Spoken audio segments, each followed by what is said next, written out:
Thought to have died 17 years earlier, Rhaegar Targaryen and his family have returned to Westeros to take back the Iron Throne and to settle old scores with the Usurper and the Lion. The Game of Thrones has now changed drastically, now that the dragon has returned from exile. Hello there, Omni-sensei here with What If Rhaegar Targaryen Reclaimed the Iron Throne? Game of Thrones, Part 1. If you enjoy this content, please smash the like button. If you haven't already, please subscribe to the channel. Don't forget to check out the original story linked in the description. I hope you enjoy listening to it. The Dragon Returns, Game of Thrones. A Game of Thrones fanfiction by Snafu the Great. Disclaimer: Game of Thrones belongs to HBO. This is probably the only fanfic of Game of Thrones that I will write.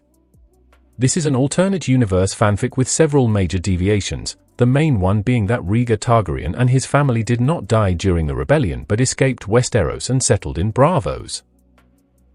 I wrote this as a part of a bet with my cousin that I could do a Game of Thrones fanfic. He is a fan of both the series and of the books, as am I. He owes me $50, by the way. Second, Aegon, not Rhaenys, is the eldest child, but he is only 2 years older than Rhaenys. Aegon is also Rhaegar's chosen heir and rightful king. Third, Rhaenys' alias is Talisa Maega, and she has been undercover as a medic in Robb Stark's army. Falling in love with him was not the plan. She is also a master of the Braavosi water dance. Next, Daenerys is 3 years older than her age in the series, making her 21, and her events, Khal Drogo and the Dothraki, the slave cities, etc., happened 3 years earlier, leaving her and her elder brother with the Unsullied and Daenerys' 3 grown dragons. As per my MO, I am modeling the following characters after the following actors: Rhaegar Targaryen, Thomas Kretschmann. Major Caine, Resident Evil. Apocalypse, Captain Hosenfeld, the pianist, Hermann Fegelein, Der Untergang Downfall. Aegon Targaryen, Liam Hemsworth. Gale Hawthorne, The Hunger Games, Billy the Kid Timmons, The Expendables 2. Oberyn Martell, Oded Fehr, Ardith Bay, The Mummy and The Mummy Returns, Carlos Oliveira, Resident Evil, Apocalypse, Extinction and Retribution. About the Blackfire, named after the extinct cadet branch of House Targaryen, and one of the 2 Valyrian swords Rhaegar wields. The Blackfire Corps is a 7,000-member mercenary army founded by Rhaegar Targaryen.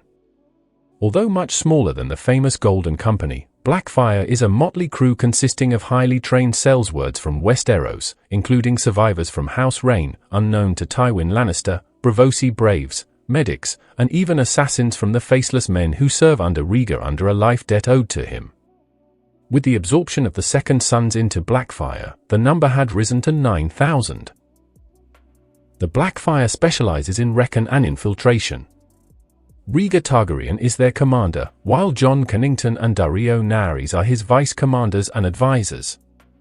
Aegon Targaryen and Rhaenys Targaryen are also members. Aegon is fighting alongside his father, while Rhaenys oversees the medical corps. About the Pakara merchant house. Years before the founding of Blackfire, Rhaegar established a mercantile guild called the Pakara Merchant House in the first years following his family's exile. The Mercantile Guild specializes in exporting and importing goods mostly from Essos and the Free Cities. The branch located in King's Landing also serves as part of his information network, with which Varys is in contact, as the Spider is his inside man in King's Landing. The Pakara Merchant House also has branches in Sunspear, as it was the home of Rhaegar's late wife, and the Summer Islands. In closing, there are some minor out-of-character moments for the Targaryens. I would like to credit the 2 following authors who inspired me to write this 3-part fanfic, as it was their own stories that got the juices flowing: CBSTP, Ned Stark Lives 1 and 2, and Hardboiled, Dynasty of Wolves. Other inspirations for this fanfic also came from The Last Legion. The Eshwara Rai fight scene was a main driving force for Rhaenys Talisa using the water dance style, the track of The Rescue from the Ip Man 2 soundtrack, because the track is awesome, and copious amounts of booze. Gotta stop drinking. Bar, enjoy. Part 1. Never was anything great achieved without danger. Niccolo Machiavelli, the Prince. To win 100 victories in 100 battles is not the acme of skill. To subdue the enemy without fighting is the acme of skill. Sun Tzu, The Art of War. An island off the coast of Dorne, 3 weeks before Ned Stark's arrest. Never again will the Targaryens marry brother to sister. You will be the last, as you will marry the unburnt. The wolf shall be your closest ally, as will the viper. The dragon shall take back his rightful place on his throne, but you will not rule. The blood of old Valyria, of the dragon, is strong within your family. The dragon shall rule until the end of time. Every firstborn child, be it male or female, shall have the blood and the appearance of the Targaryen. The madness will never again afflict your line through the unburnt. He remembered the words of the Migi he had rescued. One might have confused her for a servant or a working girl. When she asked what his deepest desire was, his response was to take back what was taken from him. She had given him a prophecy. The island was located off the coast of Dorne. It was home to a deserted village and a small deserted castle, the original home of House Nymeros Martell centuries before Aegon I arrived in Westeros following the doom of old Valyria. Now, the island housed an outpost for the Pakara Merchant House, a mercantile guild originating from Braavos. The castle itself was a staging area for the combined forces of Rhaegar and Daenerys Targaryen. The island was big enough for the Unsullied, the elite warrior eunuchs under her command, 8,000 strong, the 9,000 members of Blackfire, Rhaegar's elite mercenary corps, and Daenerys' 3 dragons, hidden away in a massive dragon pit underneath the island. Rhaegar Targaryen was awake in his bed, naked, as was his sister wife, who was asleep on one side. He was on his back, while she was on her side. His mistress, a naughty female around the age of 18, was on her back, also asleep, her breasts rising and falling with each breath she took. So far, one part of it has come true. He had taken Daenerys as his wife. He was nearly 20 years her senior, but she was wedded to him. Through his information network within his mercenary force, he had been keeping track of Dany and her Dothraki bloodriders. They had met up shortly before Astapor, where he had saved her life from an assassination attempt. It had been 17 years since the Usurper's rebellion. 17 years since, contrary to the fact that he and his family were killed, he and his family fled Westeros and set up shop in Braavos. He was 26 at the time. Now, as he was much older, he had learned from his mistakes. Under the guise of a merchant family, and under the protection of the Sea Lord of Braavos, did he raise his family in general peace, with Varys keeping him informed of events going on in King's Landing and Westeros. Unlike Robert, who had let himself go, drinking and whoring while running up a massive debt to the Lannisters, Rhaegar had kept up his skills with the sword and the bow. The gold and silver he had pilfered before fleeing King's Landing had multiplied many times over following a series of investments with the Iron Bank, combined with the profits that the Mercantile Guild was bringing in, importing and exporting goods. He could have bought the Golden Company and had them march on Westeros and King's Landing. But he refused to do so, much to Viserys' chagrin. 43 years old, Rhaegar was much wiser than he was when he was in line for the Iron Throne. He had lost the taste of becoming king, but he was very much a player in the Game of Thrones. Unlike Robert, he had also aged gracefully, looking at least a decade younger. His silver blonde hair, which he usually kept in a ponytail, framed his face. His face was clean-shaven. Some people called him a philosopher, given his passion for reading and that his head was in the clouds. But he was still a dragon, regardless of what Viserys had claimed. Viserys, his younger brother. During their exile, he began to show signs of the madness that had afflicted their father. Given the Targaryen tradition of marrying brother to sister, it was said that the gods would flip a coin to see whether or not the new ruler would fall to madness. His father, Aerys too, had succumbed to the madness, and Viserys began to show signs of it as well, even going as far as to tell his elder brother that he would raise his own army and invade Westeros, something that Rhaegar had failed to do. In his eyes, at least. Brother, Rhaegar had said, our time will come when the dragon will return to Westeros and reclaim the Iron Throne. But you will not rule, nor will I. Aegon is next in line to rule. Not you. It would be after Elia's death that Rhaegar and Viserys had a final falling out. The following morning, Viserys was gone, and he had taken Daenerys with him. It would be 3 years before Rhaegar and his children would see her again. He had promised himself that he would not make a bid for the Iron Throne while Elia was still alive. With Elia gone, he began his plan. With the Pakara merchant house making money, he established a second business, a mercenary company, which he himself led. Named after the cadet branch of the Targaryen clan, and one of Rhaegar's Valyrian steel swords, the Blackfire Mercenary Corps made a name for itself as a hard-hitting and reliable company of sellswords. Aside from Westerosi exiles, who made up the majority, some of them survivors of House Rain who had narrowly escaped extermination decades earlier, Blackfire also employed Braavosi braves, combat medics, and even a group of faceless men who had sworn loyalty to the dragon, as he had saved their lives shortly before the sacking of Astapor. It would be 3 years before Rhaegar would see his sister again. He had been tracking her movement since Blackfire was established, which led him to Astapor.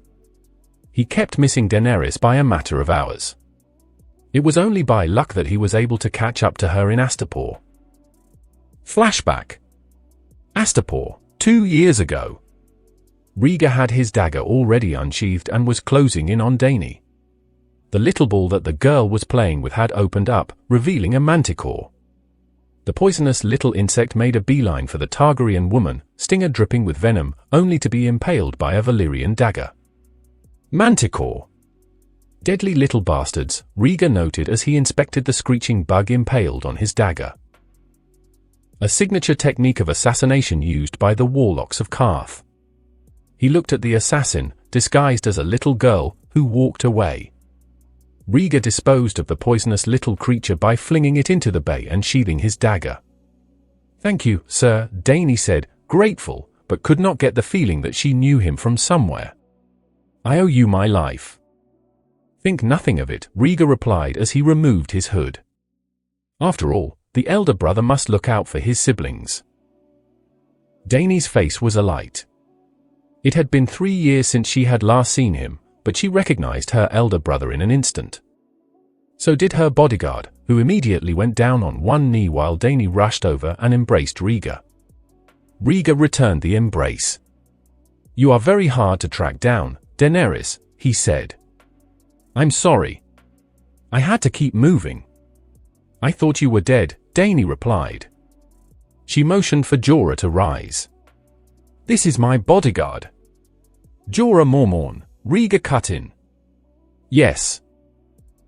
I know of you. Rise." "Your Grace," Jorah said, standing to his feet. "I did not know that you were still alive. Viserys said that you and your family were killed." Rhaegar's eyes narrowed. "Did he now?" "My brother and I will have words the next time we meet." "Viserys is dead, Your Grace," Jorah reported. "A lot has happened since then." He looked at Dany. "Most of it surrounding Khaleesi." "Khaleesi?" "Viserys married you off to a Dothraki horse lord?" asked Rhaegar. Jorah nodded. "It's a long story, Your Grace." "I have time," Rhaegar said. "And just call me Lord Rhaegar. I no longer seek the Iron Throne for myself. I have been grooming Aegon to take my place. You have my thanks for keeping my sister safe, Jorah. Come. We have much to discuss." End flashback. Dany had been told by Viserys that her brother and his family had been killed whilst the pair was out shopping and that it was up to them to reclaim the Iron Throne. She believed his lies up until Astapor. While Rhaegar was building his private army, Viserys had made his own bid for the Iron Throne by marrying Dany off to Khal Drogo.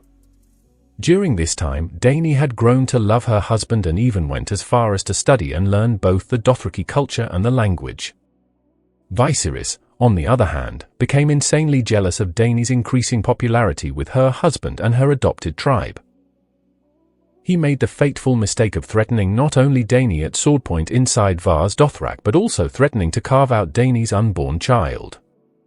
That sealed his fate with Drogo and the Dothraki horde. Rhaegar knew of the Dothraki culture that they could not shed blood in their sacred city. But even he had to admit that death by molten gold was a very impressive, albeit very painful, method of execution. But what shocked Rhaegar most of all was Dany's 3 pets. Dragons. At the time before the sacking of Astapor, they were but the size of a large dog. Now, they were full-grown. Viserion, Rhaegal and Drogon.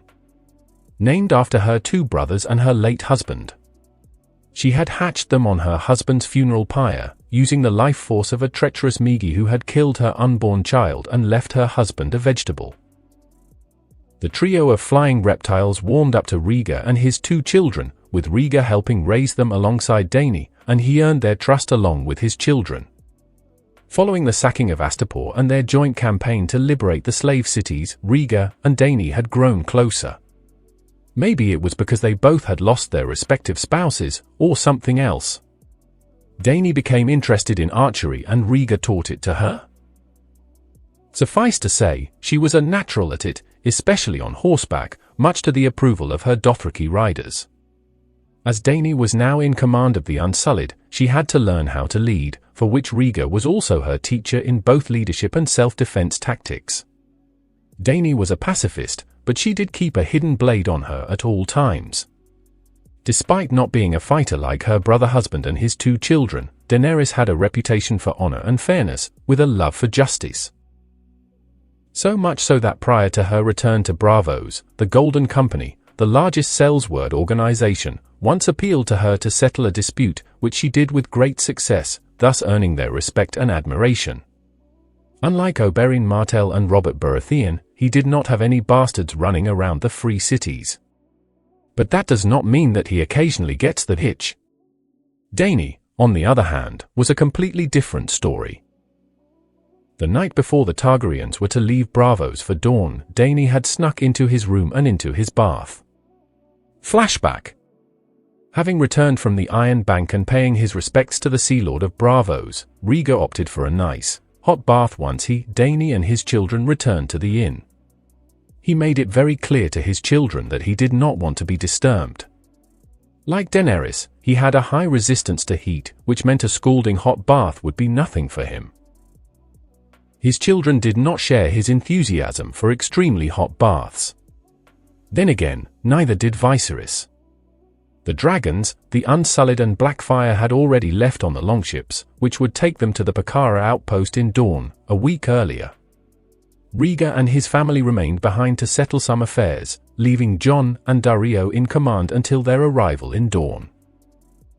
Even worse, there was a storm coming in on the horizon, which would more than likely put a damper on his and his family's plans to return to Westeros. After 15 years of exile. 17 years of licking his wounds. 17 years of careful, meticulous planning that would make Tywin Lannister proud if he was not on Rhaegar's death list. 15 years and the Usurper's reckoning was long overdue, as was the Lion's. No matter, Rhaegar thought as he enjoyed his bath, eyes closed. I've waited 17 years. I can wait a while longer to return to Westeros. His eyes snapped open when he felt the presence of another person in the bath. Dany stood before him, wearing nothing but her robe, her hair secured in a bun, falling down her back. "Oh. It's you, Daenerys," said Rhaegar as he calmed down. "Sorry to have disturbed you," Dany said. "May I join you?" Rhaegar nodded and Dany disrobed. The elder Targaryen did not so much as bat an eye upon seeing Dany's naked form, as he had seen it before while on campaign. They shared baths together back then, so why now would it be different? Dany entered the bathtub and sat on the opposite end. "There is a storm coming in," Dany noted. Rhaegar nodded. "It will delay our return to Westeros, I'm afraid. Only by a day, 2 at most." He smiled. "I remember when you were younger. You always were scared of thunderstorms. I grew up." "That you did. You've come a long way since then, Daenerys. Mother would have been proud of you. I think we all came a long way since our exile. You've trained both Aegon and Rhaenys very well." Rhaegar smiled. They both make me proud. They have the blood of the dragon, yet they can't stand a little heat. Even to this day, they wonder why I can stand a bath like this, one with extremely hot water. Then again, my children are half Dornish. Viserys outright hated such baths as these. He was always the weak link. He was no dragon, Dany said, reciting what she had told Jorah when Drago killed her brother that night in Vars Dothrak. Fire cannot kill a dragon. Something then caught her eye. Your hand, she said, scooting over closer to him, his hand in hers, one slender finger trailing the scar. Oh, that, Rhaegar said as Dany continued to trace the scar. I did that. When she looked at him, Rhaegar continued to speak. It has been close to 6 months since we fled King's Landing. Your Aunt Elia had not spoken to me when I confessed what I had planned, to leave her for the wolf girl. But most importantly, I had lost my right to rule the 7 kingdoms, mainly due to a betrayal from the lion. This scar is a reminder of the blood oath I had taken in front of Elia. I confronted her with my dagger, and I ran the blade across my hand. In High Valyrian, I made this vow. He then switched to High Valyrian, knowing that Dany could understand him. Flesh of my flesh. Blood of my blood. The lion and the stag shall receive their reckoning. They will pay for their crimes against House Targaryen. And they will pay, Dany said, also in High Valyrian. It is time for the dragon to reclaim what is rightfully theirs. Rhaegar noticed that Dany was holding onto his hand a bit longer than necessary. He realized that she was holding it the way that a lover would hold it. He knew this because Elia did the same to him years earlier, back when he was heir to the Iron Throne. The look in her eyes was that of wanting. Daenerys, what? I've loved you for a long time, Rhaegar. Ever since Astapor. Ever since the slave cities, Dany confessed, her voice a whisper. We're both alike, you and I. We both married for political reasons, you marrying Princess Elia, and I marrying Drogo. I know you loved her despite your attraction to the she-wolf. And I loved Drogo. Now Dany was on his lap, her violet eyes staring into his own lilac orbs. Rhaegar felt his manhood, now becoming erect, pressing up against her thigh. I don't want to be anyone's pawn. Not anymore. You didn't treat me like a pawn or even a burden. You respected me as a woman and as a leader. You helped me become even stronger. Now her arms were wrapped around his neck. You've been preparing Aegon to take your place on the Iron Throne. I can accept that. He is your son and therefore, your heir. She kissed him gently on the lips. You've had other women after Elia died. Not many, of which I've seen. No bastards running around either. Our family has always married brother to sister. Why should we not be different? Only this time, I'd rather it be you. Someone I trust. If you do this, Rhaegar warned, his voice now hoarse, as Dany's presence was to him, intoxicating, there is no going back for us. It's all or nothing. He was trying to give her a way out, to come to her senses if this was nothing more than lust. You do this, and you will wake the dragon within. Dany's response to Rhaegar's comment was to kiss him full on the lips. And Rhaegar's self-control went out of the window. End flashback. They ended up making love in the bathtub. And later, the bed. Rhaegar had long since been fond of Dany in a brotherly way, but her seduction of him had pushed it over the edge. They had made love throughout most of the night, even as the rain came, Rhaegar showing Dany the passion and the fury of the dragon. To Dany, he was gentle but fierce, making her body come alive. They would be found together the following morning by Rhaenys and Aegon. Rhaegar, being honorable, married Daenerys, thus fulfilling a part of the prophecy that the Magi had told him. They made quite a pair, the Lord of Dragons and the Mother of Dragons. Both of their first marriages were politically motivated, and both were grieving over the loss of their respective spouses. As the Targaryens were known to marry brother to sister, it was no surprise for Rhaenys and Aegon to find their father and aunt in bed together. As the voyage was delayed for another day due to bad weather, they both remained in bed for most of the day following the wedding ceremony. A Septon missionary residing in Braavos had married the pair. Many a powerful lord had a mistress or two, and Rhaegar was no exception. The mistress in question was Dany's naughty maidservant, Miss Andie, who ended up sharing Rhaegar and Dany's bed on their way back to Westeros. Miss Andie had ended up seducing the Targaryen patriarch inside their cabin, which led to quite the interesting voyage back to Westeros. Rhaegar also promised to legitimize any of Miss Andie's children that resulted from their union should she have any. It also served a second purpose for both Dany and Miss Andie, as they both had gained the unwanted attention of one of Rhaegar's vice-commanders, Daario Naerys. With Rhaegar married to Dany and Miss Andie being his mistress, the message was very clear: keep your hands off. Daario had gotten the message loud and clear, and applauded Rhaegar for snagging the Targaryen princess and her maid. He had his eyes set on Rhaegar's eldest daughter, but, in the end, decided that he liked his head where it was and did not pursue. Speaking of Rhaegar's children, Aegon took after his father in appearance, as he had the silver blonde hair and violet eyes that identified him as a Targaryen, with the blonde hair cut short. He stood as tall as his father with an athletic build. The stubble on his face gave him a roguish appearance, but his mind was just as keen as that of his father. Only his sister surpassed him. An accomplished soldier under his father's Blackfire forces, Aegon had the respect of the men that served under his father. His skills with a sword earned him the nickname Prince of Dragons. Rhaenys was Dornish in appearance, as her mother was Elia Martell of Dorne. Despite bearing a striking resemblance to her late mother, complete with dark brown hair, she had the violet eyes of her father. Only 2 years younger than her brother, she was only an infant when her family fled King's Landing.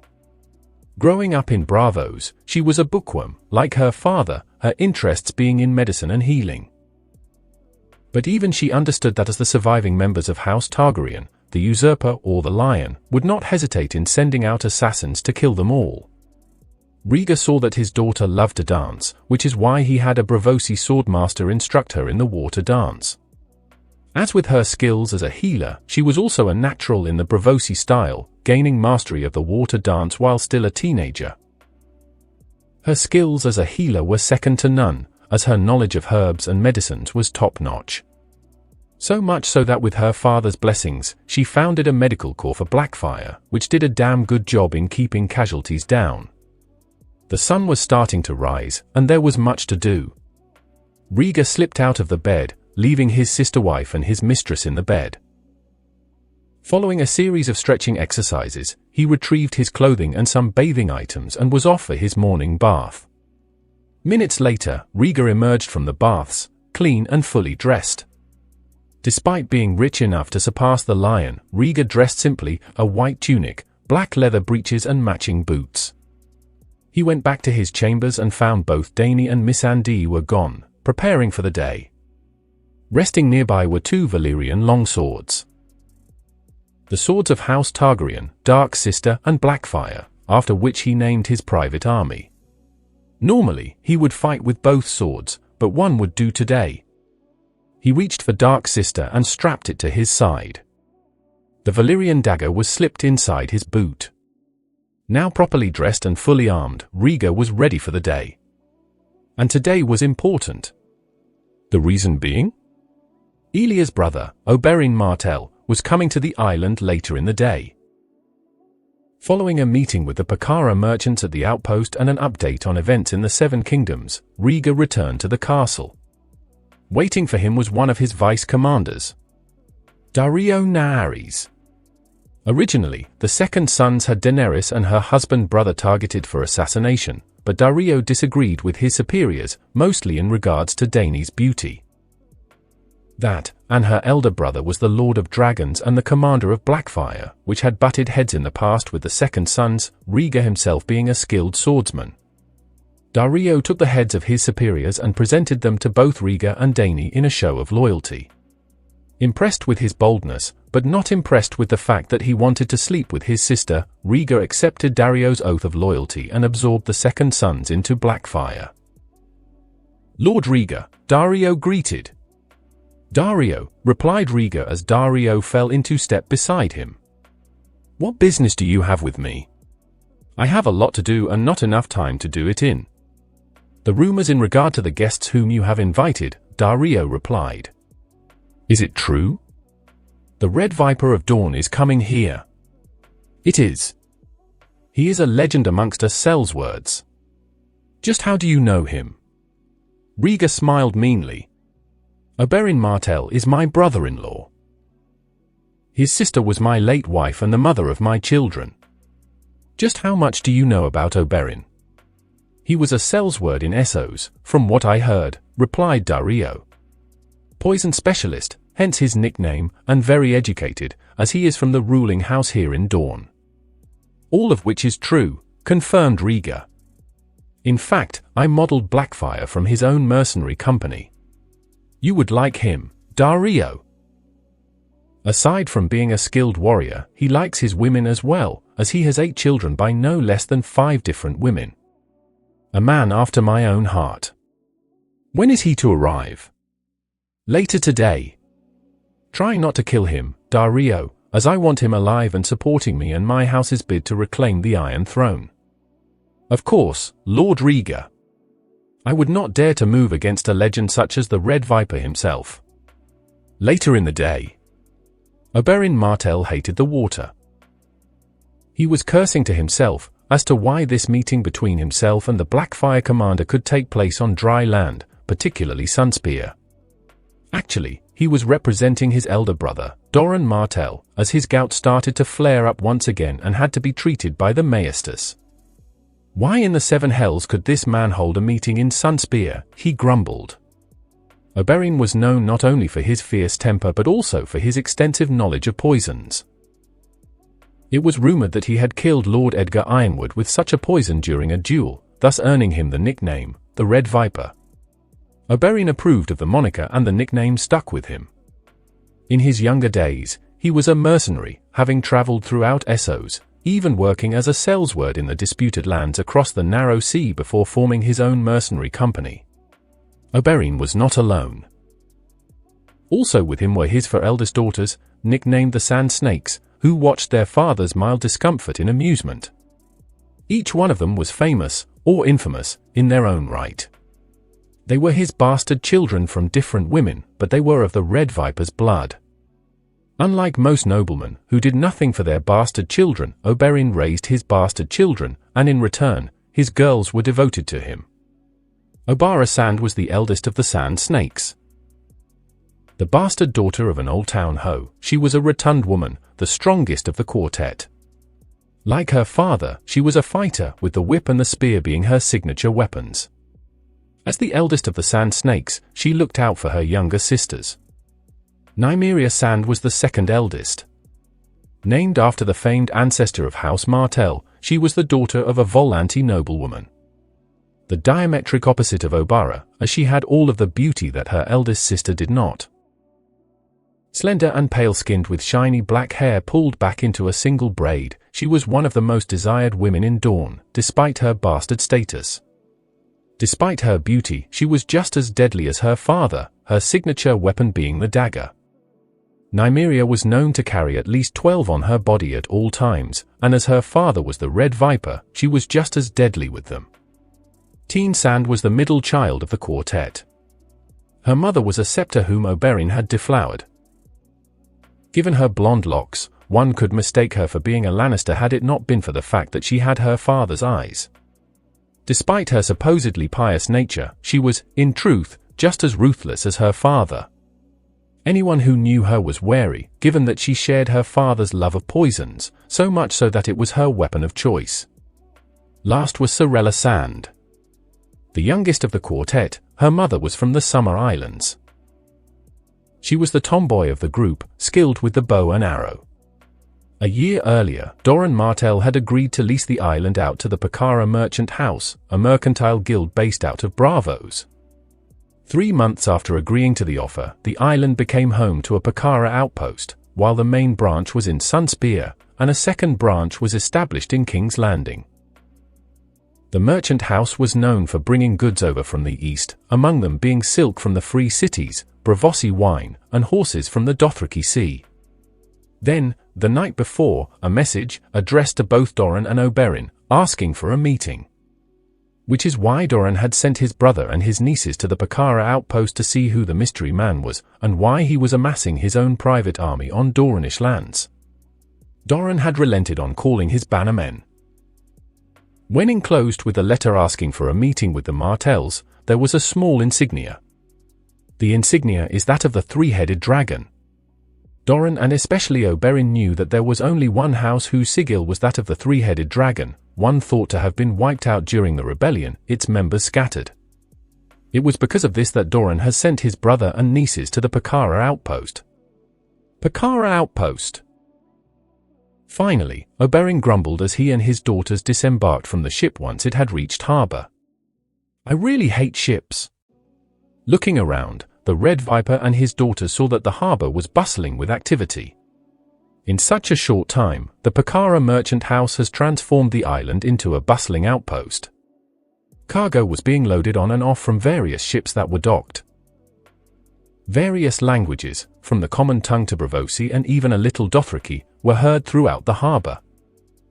Mother told me about the Pakara merchant house in her letters, Sorella said.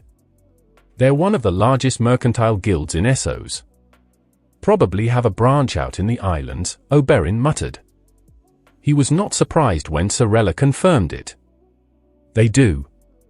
Mother's been making a nice little profit with the emergence of the merchant house. At the end of the harbor stood a man and a woman. The man was one that Oberyn immediately recognized, despite having not seen him in several years. The woman standing beside him was a servant girl. Dark-skinned with curly hair. A naughty woman, Oberyn realized, and a very attractive one at that. The man was armed with a sword, still in its sheath, while the woman was not. Jorah Mormorn, of Bear Island, drawled Oberyn. Last I heard, you fled Westeros to avoid being executed. Oberyn Martell, replied Jorah, ignoring the barb. Welcome to the outpost. Oberyn turned to the naughty woman. And this is? I am Miss Andie. I've heard a lot about you, Prince Oberyn. Not a lot of good things, I hope, Oberyn replied wryly. I do have a reputation to uphold. Turning his attention back to Jorah, he asked, So, you're working for the Pakara merchants now? I did not realize that they were in the business of employing mercenaries. In some cases, the merchant house employs sellswords to act as guards for their caravans, Jorah explained. Miss Andie and I work for the house, which controls not only the Mercantile Guild but also the Blackfire Corps and the Unsullied Guards you see patrolling the harbor, House Targaryen. More specifically, Lord Rhaegar Targaryen and his sister, Lady Daenerys Stormborn. Not much could shock the Red Viper. But to hear that his sister's husband was still alive had caught him off guard. Rhaegar is alive, he asked, shocked. But I thought that Robert Baratheon caved in his skull at the Trident. Jorah finished. Hardly. The man who died at the Trident was not Rhaegar. He was a Targaryen loyalist dressed in Rhaegar's armor and helmet. The day before King's Landing fell to the Lannisters, at the insistence of both Princess Elia and Queen Rhaella, they fled Westeros. Oberyn took a moment to absorb what Jorah had told him. Rhaegar Targaryen was still alive and in command of Blackfire. His sister was also alive. The official story was that Rhaegar's family had been killed during the sack of King's Landing, their bodies presented to Robert himself. He swallowed against a dry throat. And what of my sister and their children? Aegon and Rhaenys are alive and well, Miss Andie replied. Lord Rhaegar should be the one to tell you about Lady Elia. Come with us. Lord Rhaegar and Lady Daenerys await. Elia had always been frail, Oberyn knew. From the tone in her voice, he suspected that Elia did not come back to Dorne alive. Without pressing the issue further, he and his children followed the naughty servant and Jorah. How did someone like you enter the service of the dragon? Oberyn asked. House Mormorn answers to House Stark. "It's true that I serve House Targaryen," replied Jorah, "but my loyalty is to the Khaleesi first." "Khaleesi?" parroted Oberyn. "Daenerys married a Dothraki horse lord?" "It was an arranged marriage organized by Viserys," explained Jorah.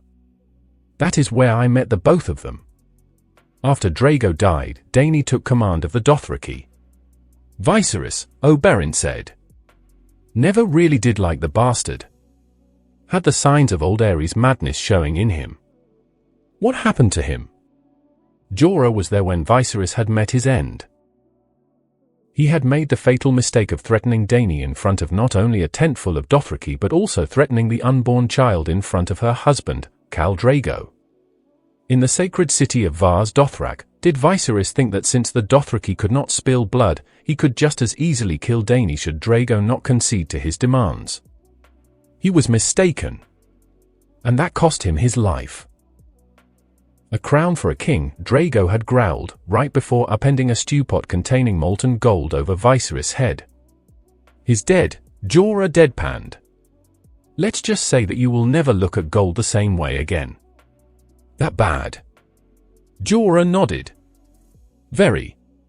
Oberyn then asked Missandei, "What about you? How did you end up working for Rhaegar and Dany?" "I was a slave at first. The good masters of Astapor had given me to Lady Daenerys as a gift. She gave me my freedom, and now I serve House Targaryen." "In more ways than one," Jorah mumbled. It was clear that he was in love with Dany, but the Mother of Dragons was in love with Rhaegar. Rhaegar had treated her well, a sharp contrast to the Mad King and Rhaella. The fact that it was Viserys and not Rhaegar who had Aerys' madness was an added bonus. As long as Dany was happy, then Jorah was content. Oberyn caught Jorah's comment. In more ways than one, he thought. Could Rhaegar be sleeping with the naughty girl as well? He grinned. So he has a mistress, the old dragon. Dear brother-in-law, you are full of surprises. He filed that idea away for later as he followed the exiled knight and the naughty servant further into the castle.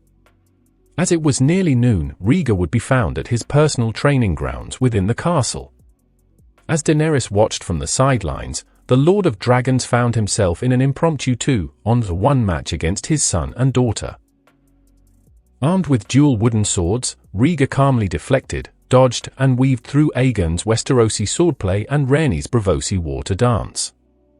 Like his father, Aegon was armed with a wooden long sword, while Rhaenys had a wooden short sword.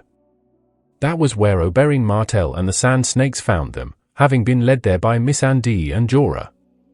Missandei was about to announce their presence to Dany, but Oberyn's hand on her shoulder stopped her. Dany spun around, but the Red Viper's eyes told her not to say a word. He wanted to see how this impromptu sparring session would play out. Oberyn knew that Rhaegar was an excellent swordsman. From the look of things, even after 17 years in exile, Rhaegar was still the best. After all, the Lord Commander of the King's Guard, Sir Barristan Selmy, had taught him how to wield a sword, a man that even Oberyn respected. Add the fact that Rhaegar commanded his own mercenary company and had fought in Essos, he showed no weak spots. After several intense minutes of swordplay, Rhaegar ended the duel, first by rapping the wooden sword blade on Aegon's sword hand, causing him to drop his sword, then repeating the same with Rhaenys, forcing her to drop her own sword. "I win," Rhaegar said. There was no arrogance in his tone. It was simply fact. "You made it too easy for them, Targaryen," Oberyn's voice cut in. "Had it been me they were facing, they would have been leaving with a couple more welts." Rhaegar turned around. "I was wondering whether or not you would show up, Martell," he said as he tossed the wooden swords to the side, his face breaking into a wide grin. The two men shook hands, then shared a brotherly hug. "My brother-in-law, commander of a mercenary army," Oberyn said. "A long way from King's Landing. And to think that I've rubbed off on you. Where's Elia?" Rhaegar's expression fell, as did Aegon and Rhaenys's. "Your sister was always frail, Oberyn. She passed about a year before I established Blackfire. We were all there." She went peacefully.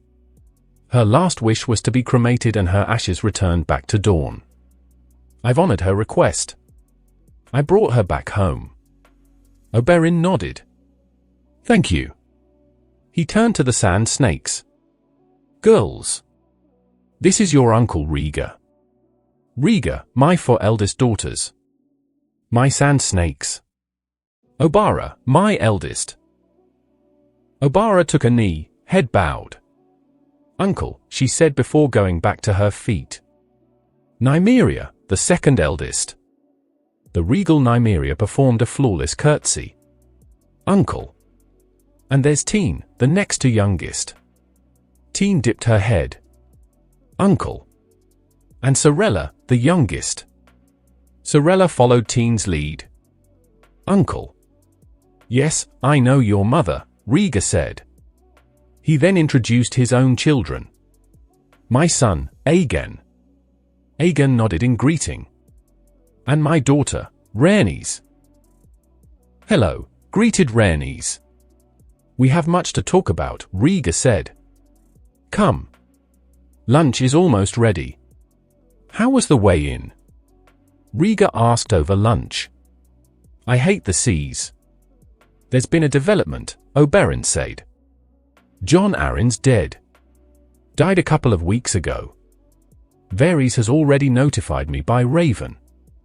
My own spy network out in King's Landing has confirmed it. He suspects that either Littlefinger, Cersei, or her twin brother is responsible. Shame, Rhaegar said. He was a good man. Surprised that the usurper would pick him to run the kingdom while he drowned in drink and women. Who is his replacement? Oberyn grinned. Eddard Stark of Winterfell. Rhaegar raised one eyebrow. Ned Stark? Lyanna's brother. One and the same. He should be arriving in King's Landing within the week. Then again, I'm not surprised as to who the usurper chose to replace old Arryna's hand, Rhaegar mused. The old wolf is an honorable man. But honor can get you so far. Especially when dealing with the vipers in King's Landing. No offense. None taken.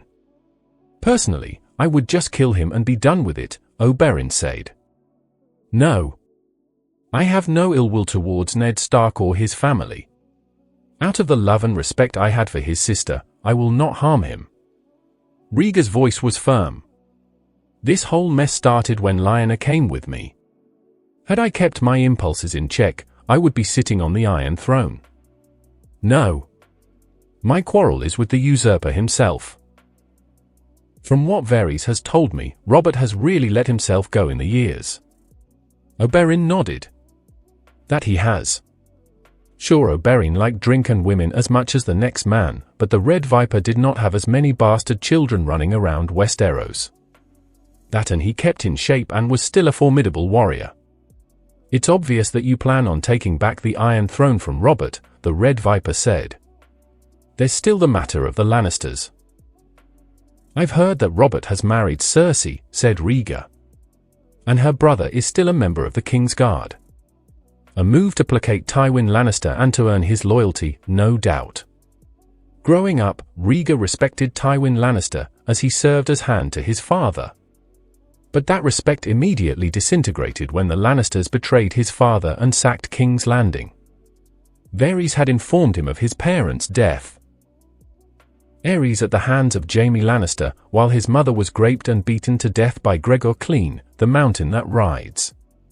A Lannister always pays his debts, Rhaegar thought darkly as the lunch continued. And House Lannister owes House Targaryen a great and terrible debt to me and my family.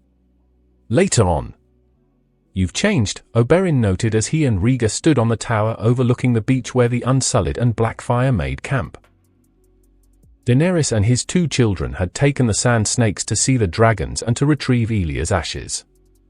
The Silver Prince, now Lord of Dragons. He looked down at the camp containing his and Dany's joint army. 8,000 Unsullied and 9,000 Blackfyre. I'm impressed.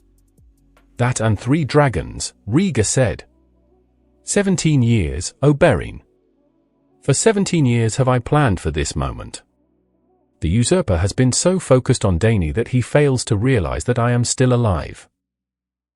Can I count on your brother's support when the time comes for me to take back the Iron Throne? I'll speak to Doran about it, replied Oberyn, but I can guarantee that House Martell will back you in your plans. His expression then grew into a sly one. So, you and Daenerys? Rhaegar simply nodded. Yes. I'm not surprised, Oberyn said, shrugging his shoulders, knowing of the Targaryens' dynastic incest. When did this happen? About a month ago, before we left Bravos for here. And the servant girl? Miss Andy?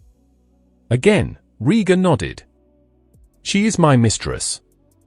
Dany, of all people, was the one who encouraged it. He smiled wryly. It made for quite the interesting return trip back to the west. Oberyn playfully punched Rhaegar's shoulder. You old dragon. I am jealous. I've been trying to get another woman with Illyria and me for quite some time. What is your secret? What can I say? Women can't resist the dragon. But Dany was the one who seduced me in the bath. Miss Andy was always attracted to me. And Dany learned how to please a man from a slave during her time with the Dothraki. And Miss Andy. She's very limber. You always did have that natural charisma about you, as does Aegon. If Robert did not throw a fit when you spirited the wolf girl away, you would have made a fine king. Oberyn then turned serious. You do realize that Ned Stark, honorable as he is out of his league when it comes to the Game of Thrones. Honor can carry you so far when dealing with the likes of Littlefinger and the Spider. Between the Spider and Littlefinger, replied Rhaegar, I'd trust the eunuch. Things have changed since your exile, continued Oberyn. Robert Baratheon is in debt to both the Lannisters and to the Iron Bank. Despite the Council's best efforts, he is driving the Seven Kingdoms into ruin. So I hear, replied Rhaegar. Ned Stark is too damn honorable for his own good. Against the likes of Cersei, Littlefinger, and the usurper's brothers, it will get him killed. Lyanna made me promise that I would not harm her brother or anyone else under House Stark. I wonder? Oberyn remarked. Who is more honorable, you or Ned Stark? Rhaegar chuckled. It was good to be back home once again. 1 week after Ned Stark's arrest in the following months, Rhaegar had been planning and plotting. His original plan consisted of marching on King's Landing with his Blackfire Corps and the Unsullied backing him. He planned on killing the usurper himself by making him a head shorter and taking back the Iron Throne for the House of Targaryen. One single message from his spy network inside Bakara's King's Landing branch had all but derailed those plans. Robert Baratheon is dead. Cersei Lannister and Joffrey Baratheon were named Queen Regent and King against the usurper's dying wishes. Ned Stark was arrested on charges of treason. Robb Stark has rallied the Northern Bannermen to free his father. Tywin Lannister has rallied his own Bannermen to defend King's Landing. With that message, Rhaegar was forced to change his plans. The assault, called Operation Downfall, would take place within the week. With the ensuing war between the Lion and the Wolf, Rhaegar decided to use that to his advantage. He had his daughter, Rhaenys, go to the Stark camp, acting as a vol-anti-medic by the name of Talisa Maega, with the orders to observe and gauge the fighting potential of the Starks and their bannermen. She was to return to Dorne after 3 weeks with the Starks. Rhaenys would return a week past the deadline, having been snuck out of the Stark camp by Blackfire mercenaries on her father's orders. 1 week, 3 days after Ned Stark's arrest. The bound old man was delivered to him while Rhaegar, his children, and Daenerys was returning from visiting Doran Martell in Sunspear. An old man, from King's Landing. The Blackfire mercenaries who were conducting recon on the capital had ambushed him as he left and smuggled him out of the capital under the cover of night. 3 days later, as Rhaegar and Dany returned with Oberyn Martell to finalize the plans for the assault on King's Landing, the old man was presented to him, bound and blindfolded. Lord Rhaegar, one of the Blackfire soldiers, spoke in Braavosi. A gift for you. courtesy of our men in King's Landing. Remove the blindfold, Rhaegar ordered in Braavosi. The Braavosi complied and removed the old man's blindfold. Father, he knows you, Aegon noted as he saw the old man's eyes go wide. As he should, Rhaegar replied, ordering the Braavosi to undo the man's bonds. He gestured to the old man. This man is one of the best, if not the best, fighters in the Seven Kingdoms. He is someone whom I greatly respect, as he was my teacher in swordplay while growing up. Your Grace, the old man in question, one Barristan Selmy, gasped. You're alive? How? That was not me who died at the Trident all those years ago, replied Rhaegar. At my wife's behest, I fled along with my family the day before King's Landing fell. Barristan bent his knee. Your Grace, please forgive me for not protecting your father and mother. Rhaegar gently grabbed the old man by his shoulders and raised him to his feet. It's Lord Rhaegar now, Barristan. There is nothing to forgive, as what had happened is mostly my fault. He released him and introduced him to the others. My sister wife, Daenerys. My eldest son, Aegon, and my youngest, Rhaenys. I am Barristan Selmy, former Lord Commander of the King's Guard, the old man introduced himself. My lord, Robert Baratheon is dead. I know.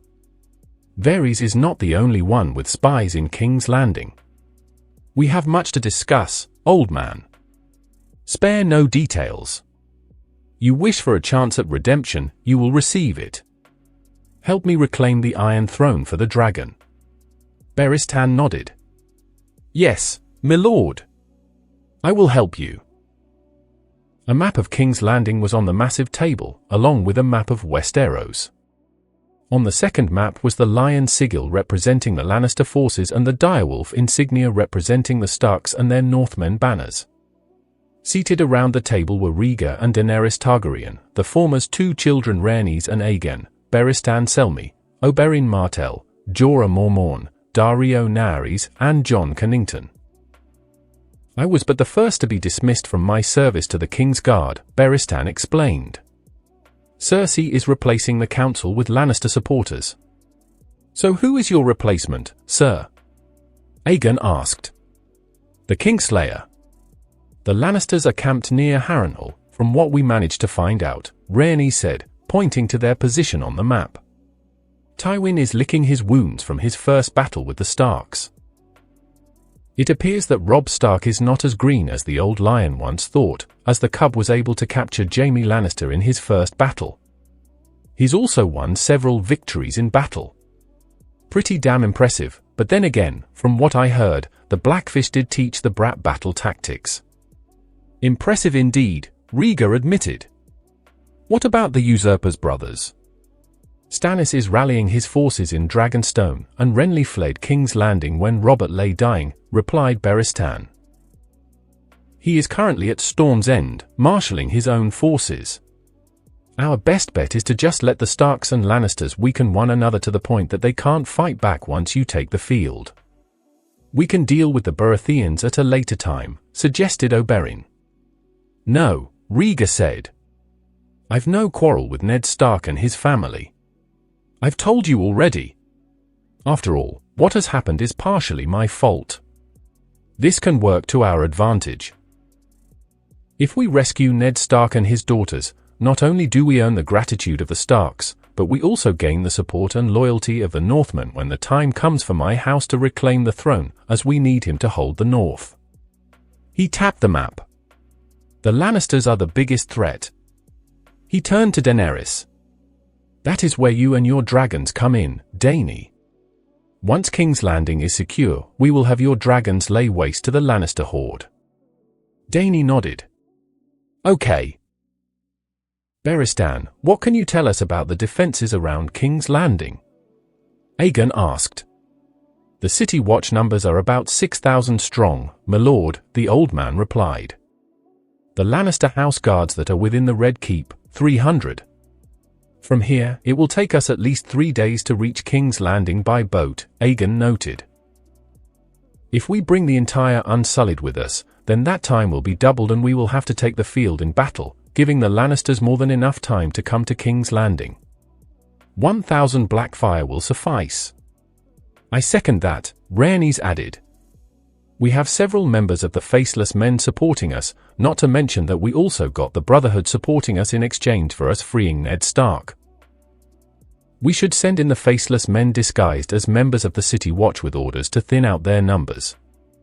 Either that or we burn down their barracks with them inside." "Clever girl," Rhaegar said. "We do that and the assault on the city would be much easier to pull off. I'll give the order to Zor to leave at once." He pointed at several points on the map. "The Usurper nor his kin does not know about the hidden passages that surround the Red Keep. We can send in several squads of Blackfire and I can go in with them to take back the Red Keep." He turned to Oberyn.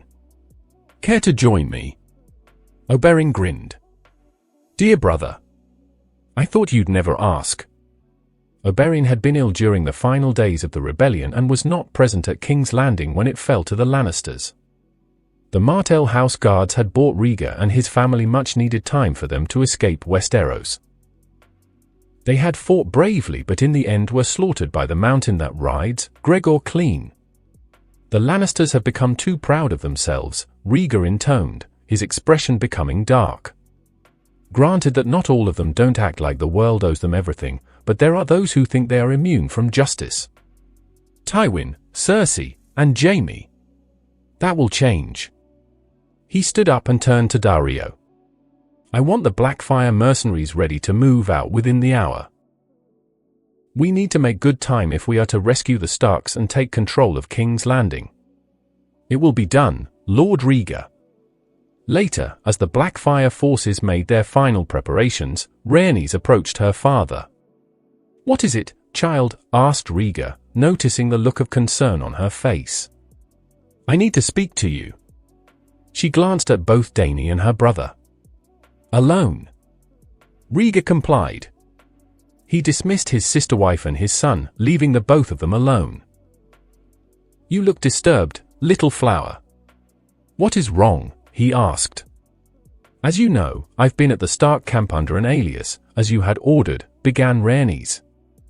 Rhaegar nodded. He had read her reports following her return from the Stark camp, where she was going by the name Talisa Maega, a Volanti noblewoman turned healer. The Starks could be a major problem in his bid to reclaim the Iron Throne, but all they wanted was Ned Stark and his daughters out of King's Landing.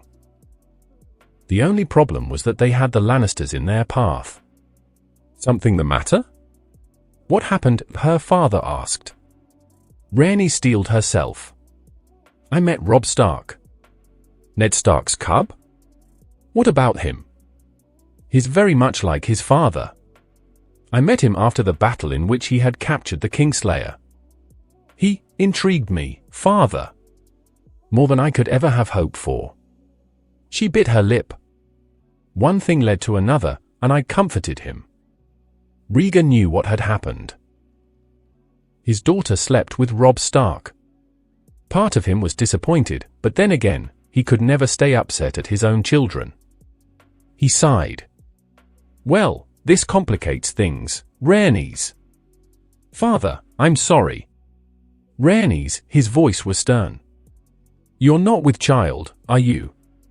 She shook her head. "No. I have not experienced the morning sickness." "Do you love him?" "I think I do." Rhaegar sighed. "You do realize that if we succeed in taking King's Landing, then you will have to marry the boy." "Yes, father. Seeing as how I can't kill the boy for taking your maidenhood." Rhaegar muttered. "Our second objective is now more important than ever. We rescue Ned Stark and his children. Then I will speak to the old wolf about a marriage contract between you and his son." Rhaenys nodded. "Thank you, father." King's Landing, 1 week later. Under the cover of night, did Rhaegar Targaryen and 1,000 of his Blackfire mercenaries infiltrate King's Landing. They made excellent time, as if the gods themselves had Rhaegar in their favor, making the trip by boat in 3 days. Using the Pakara merchant house's King's Landing branch as a cover, Rhaegar and his 2 children led half of the Blackfire forces into the city disguised as merchants from Bravos and Essos, while Daario would arrive 2 days later with the other half of Blackfire. Rhaegar's plan to assault King's Landing was a simple one: divide and conquer. He would lead the assault on the Red Keep and capture Cersei and her children, while Aegon and Rhaenys rescue Ned Stark. Varys had left him a message at the Pakara branch in code, saying that Joffrey planned on having the Stark patriarch executed, thus breaking the promise of Ned taking the Black the following day. The faceless men had already infiltrated the City Watch and were silently assassinating its members, disposing of the bodies through various means. Assisting Rhaegar was the Brotherhood Without Banners, a group of soldiers and noblemen originally sent by Ned Stark to track down and capture the mountain that rides. Originally loyal to the Usurper, they swore their swords to Rhaegar once the truth about Cersei and her children was known. Half of the Brotherhood, led by Beric Dondarrion, would assist Rhaenys and Aegon in rescuing Ned Stark, while the other half, led by the Red Priest, Thoros of Myr, would assist Rhaegar in storming the Red Keep. In front of the Great September of Baelor, cloaks hiding their faces, Rhaenys and Aegon Targaryen stood amongst the crowd, watching as Eddard Stark confessed his crimes. On the left stood the Queen Regent, Cersei Lannister, her son, the King, Joffrey Baratheon, and Sansa Stark, Ned Stark's eldest daughter. They also identified Petyr Baelish, the Master of Coin, and Varys, the Master of Whispers and their father's inside man. On Ned's right stood the King's Justice, Sir Aelin Payne. Lannister houseguards, Kingsguards, and members of the City Watch guarded the area. Standing beside the siblings was Beric Dondarrion, face also concealed with a cloak. Blackfire mercenaries and members of the Brotherhood flanked the trio, crossbows hidden underneath their cloaks. It's all or nothing, Aegon thought as Ned was finishing his speech, his false confession. From his place on the raised platform, Joffrey Baratheon looked satisfied with Ned's confession. My mother wishes me to let Lord Eddard join the Night's Watch, stripped of all titles and powers. He would serve the realm in permanent exile. He looked at Sansa. And my Lady Sansa has begged mercy for her father. He then turned to the crowd. But they have the soft hearts of women. So long as I am your king, treason shall never go unpunished. To the old King's Justice, Joffrey shouted, Sir Aelin, bring me his head. The crowd erupted into bloodthirsty cheers as 2 of the Goldcloaks forced Ned to his knees while Sir Aelin donned his executioner's hood and, within seconds, drew forth Ice, the Valyrian greatsword of the Stark family. Joffrey ignored Sansa's screams as Sir Meryn held her in place. Cersei and Littlefinger both had looks on their faces, showing that this was not part of the plan. In their minds, a tame wolf was better than a dead one. This was going too far. Aelin raises ice over his head. Ned closes his eyes, waiting for the cold kiss of the blade to end his life, blocking out Sansa's screams. But it never came. The crowd went silent. When Ned opened his eyes, he saw that he was still alive. A choking sound caught his attention, which was followed by the sound of ice clattering to the ground. Turning his head, he saw that Aelin was holding his throat. Blood was seeping through his hands. Ned could make out a crossbow bolt impaled in his neck, the lifeblood spilling out of the wound. Sansa, Joffrey, Littlefinger, and Cersei turned to where the source of the bolt came from. A Brotherhood marksman, still holding his crossbow, was the culprit. 2 more bolts found their mark on the old man from 2 more marksmen, one in the lung, the second in the heart. Suffice to say, Sir Aelin Payne was dead before he hit the ground. With the death of the King's Justice, the assault on King's Landing has begun. 20 men stepped forward from the crowd, armed with crossbows as the crowds ran. The front row knelt, took aim at the Lannister house guards and King's guards, and fired. Most of them met their mark and their intended targets fell to the ground. As the kneeling men reloaded, the other 10 let loose with their own bolts, forcing Cersei and Joffrey to take cover behind the fallen bodies of the Lannister guards. 50 men, armed with swords, led by Aegon and Rhaenys Targaryen, swarmed the Great September of Baelor. Caught off guard, the Lannister guards and the city watch began to fall. Joffrey grabbed Sansa and threw her down. "Kill her!" he shouted to the surviving member of the King's Guard, Sir Meryn Trant, and the remaining member of the Lannister House Guard, Sir Amory Lorch, as he and his mother retreated back to the Red Keep, pointing to both Sansa and her father. "Kill them both!" Ned managed to reach Sansa to shield his body with his own. Amory and Meryn unsheathed their swords and moved in for the kill. But before they could bring their blades down, Valyrian steel intercepted their own blades. Rhaegar had 2 blades forged from Valyrian steel and presented them to his children, both as gifts and as a means for self-defense. Rhaenys was presented with a curved short sword, which was perfect for her water dancer style, AN. For a visual reference, think of Daston's black Shamshir sword. Engraved onto the blade in High Valyrian was the phrase, "Praised be the order brought forth from the very edge of chaos." Rhaenys christened her blade Shadow Dancer, in reference to what her brother once said about Rhaenys and her water dance: Rhaenys always loved to dance. Only in this case, she dances, you die. Aegon had a traditional Valyrian longsword, which he had christened Balerion, after the famous dragon of legend. Unlike Rhaenys' blade, which was a more traditional grey-silver color, Aegon's was black. Sansa looked up and saw a man and a woman blocking both Sirs Meryn and Amory. Then the pair tossed off their cloaks and initiated combat. Aegon faced Meryn Trant while Rhaenys fought Amory Lorch. Amory was the one who had killed Rhaenys when Tywin ordered King's Landing sacked, claiming to have stabbed the girl over 100 times. That was false, as he faced off against the real Rhaenys Targaryen. Amory was one of the best swordsmen to have served under House Lannister, but Rhaenys was a prodigy in the Braavosi water dance. Rhaenys calmly parried and dodged Amory's attacks, lithe and graceful, Shadow Dancer an extension of her arm. Amory never fought against someone who danced the way that Rhaenys danced. Before he knew what was happening, her sword found his throat.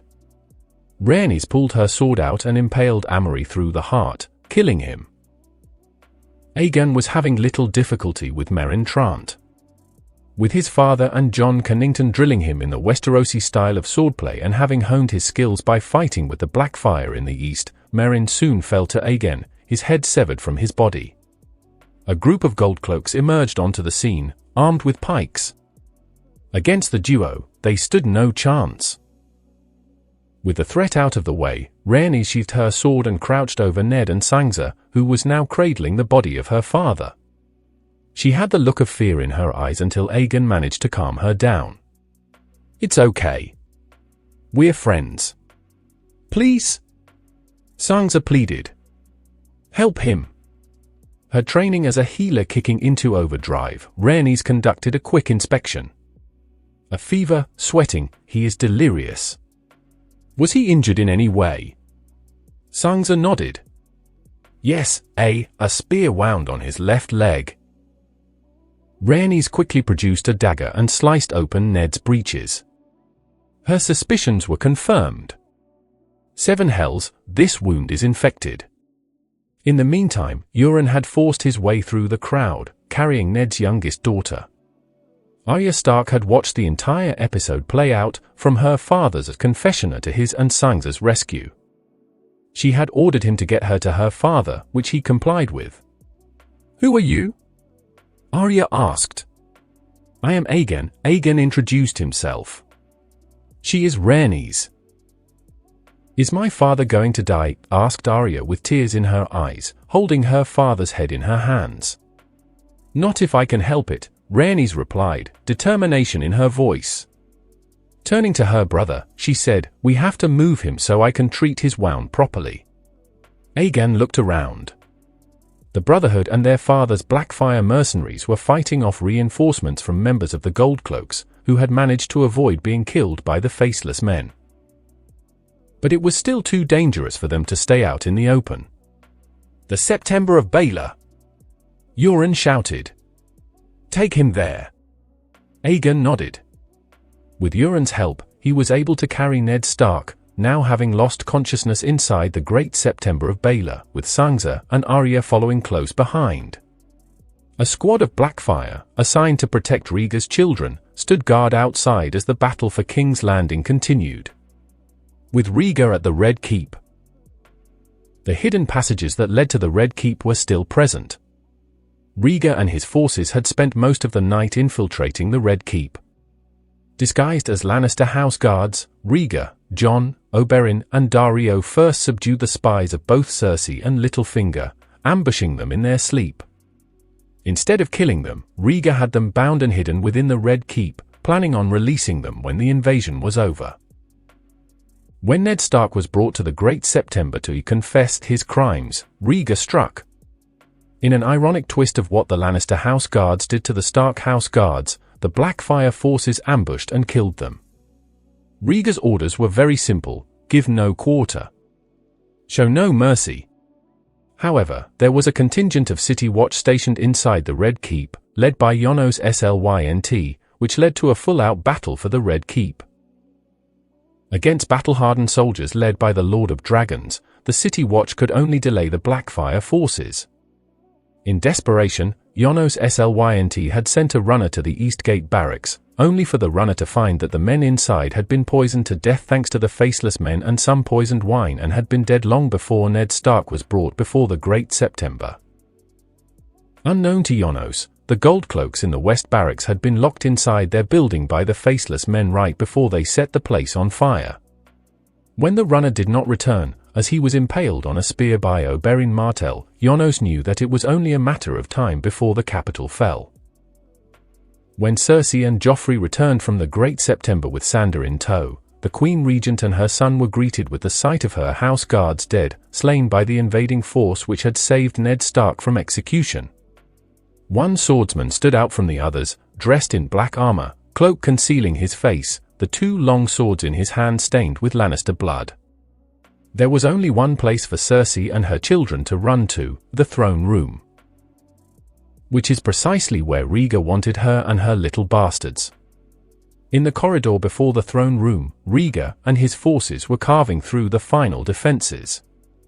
A Lannister guard screamed as Oberyn Martell impaled him with his poisoned spear, right before Daario Naerys gave him a merciful death by slashing his throat with his arrow, blood staining his armor as his life gave out. The Red Viper and the Tyroshi mercenary had hit it off whilst in Dorne, bonding over war stories, wine, and women. Both men also respected one another for their combat prowess, even going as far as to test the other in battle. So far, both men were tied at 2 victories apiece. It was almost one-sided as the assault was going in his favor. Had Rhaegar had the time, he would have laughed at how pitifully the City Watch was faring. The Goldcloaks were always corrupt and poorly trained, preferring quantity over quality. Knowing Oberyn, he would be laughing his ass off, as he was expecting a better challenge. Jon Cannington hacked a Goldcloak to death with his own sword, while Thoros set one on fire with his own flaming sword. Rhaegar Targaryen led the assault, cloak over his head, the Valyrian swords Blackfire and Dark Sister in both hands. One Lannister guard lost his sword hand. His head soon followed his hand. Rhaegar impaled 2 at once with his swords and knocked them to the side. He knew the Red Keep like the back of his hand, despite not being there for a decade and a half. He knew where to go. Beristan carved through 2 Goldcloaks with ease. 2 more Goldcloaks rounded the corner, armed with spears. Rhaegar hacked the first Goldcloak spear in 2 while severing his partner's carotid with Blackfire. Dark Sister impaled the second Goldcloak through his armor and into his heart. He continued to press on, his goal within reach. In the throne room, Cersei Lannister was furious. King's Landing was being invaded, but that was the least of her concerns. No, her main concern was that her son had called for Ned Stark's execution at the Grand September, of all places. Joffrey Baratheon was seated on the Iron Throne, furious that his display of power had all but failed, but at the same time, a feeling of dread was creeping over him. Nearby his brother and sister were whimpering. Littlefinger and Varys stood nearby, the former looking very worried, while Varys looked rather composed. Grand Maester Pycelle was busy comforting and consoling Tommen and Myrcella. Sandor Clegane stood nearby, as did Yonos Slynt and a number of City Watch guards. Outside, the sounds of swords and men dying reached the insides of the throne room. And they were drawing ever so closer. Cersei was pacing in front of the Iron Throne, while Joffrey looked indifferent. "You foolish boy," berated the Queen Regent. "We agreed to banish Stark to the Wall, not to kill him." "I wanted to make the impression on the people that treason will not be tolerated," was Joffrey's defense. "You were going to have him killed," shouted Cersei. "In front of the Great September, of all places." Cersei was not a religious woman by any means, but knew that spilling blood on the September of Baelor would have serious ramifications for her family and the king. "No matter," Joffrey sniffed. "The traitor and his bitch of a daughter are now dead. Sir Meryn and Sir Yonos will see to that." Outside, the sounds of battle reached the doors. With every sword striking metal, with every scream coming from outside, it put Cersei further on edge. Even she knew that there was no escape. Not for her or her family. The doors were then flung open and the Blackfire mercenaries swarmed into the room, sword-stained with the blood of the City Watch. Jon Cannington entered the room next, followed by Oberyn Martell, blood-staining the poisoned spear he held in his hands. Barristan Selmy followed soon after. "Martell, Barristan!" Cersei hissed. "You traitors! I'll have both your heads on pikes before the day is over," says the hoe who spreads her legs for her brother, the Kingslayer, said Rhaegar as he entered the throne room, Dark Sister and Blackfire in his hands, followed by Daario Naerys. He pulled back the cloak from his head. "Hello, Cersei." Cersei's eyes widened in shock, as did Littlefinger's, Pycelle and even Sandor Clegane's. Rhaegar Targaryen, the last dragon, was not only alive and well but was also leading the assault on King's Landing. "No." Cersei's blonde mane shook in disbelief. "Impossible. You died at the Trident. Robert killed you," she screamed, pointing a finger at him. "You're not here. You're not real." "Sorry to disappoint you, Cersei," Rhaegar replied, his face grim. "As you can see, I am alive and well." His eyes glared at the Iron Throne and the bastard who sat upon it. "And I have returned to claim what is rightfully the property of House Targaryen." "Enough!" Joffrey bellowed. "The Iron Throne is mine. Kill them all, dog." Sandor drew his sword and began to advance on Rhaegar, who stood there. "Wait. I know you serve House Lannister, but can you serve a bastard who sits on the Iron Throne? Joffrey is not trueborn of the Usurper. His father is Cersei's brother, the Kingslayer himself." "Lies!" Cersei screamed. "Sandor! Kill him!" Sandor relented, as Rhaegar's words seemed to take effect. "You seem like a reasonable man, Hound," continued Rhaegar. "King's Landing will soon be under the control of the dragon for the first time since the Usurper's rebellion. And it would be a shame to kill someone like you when you could be at my side. Turn your cloak and join me, Sandor Clegane, and you will be given a general amnesty. In fact, I will also give you what you always wanted, your brother and the chance to kill him." "No. You serve House Lannister," Cersei shouted, panic starting to set in. "You serve my father. Kill them all before I have you put down, clean." "Piss on your father and your house," Sandor spat out before walking over to Rhaegar. "My sword and my life are yours, Lord Targaryen. Remember your promise to me." "Wise move, Hound," nodded Rhaegar. "It's time to finish this.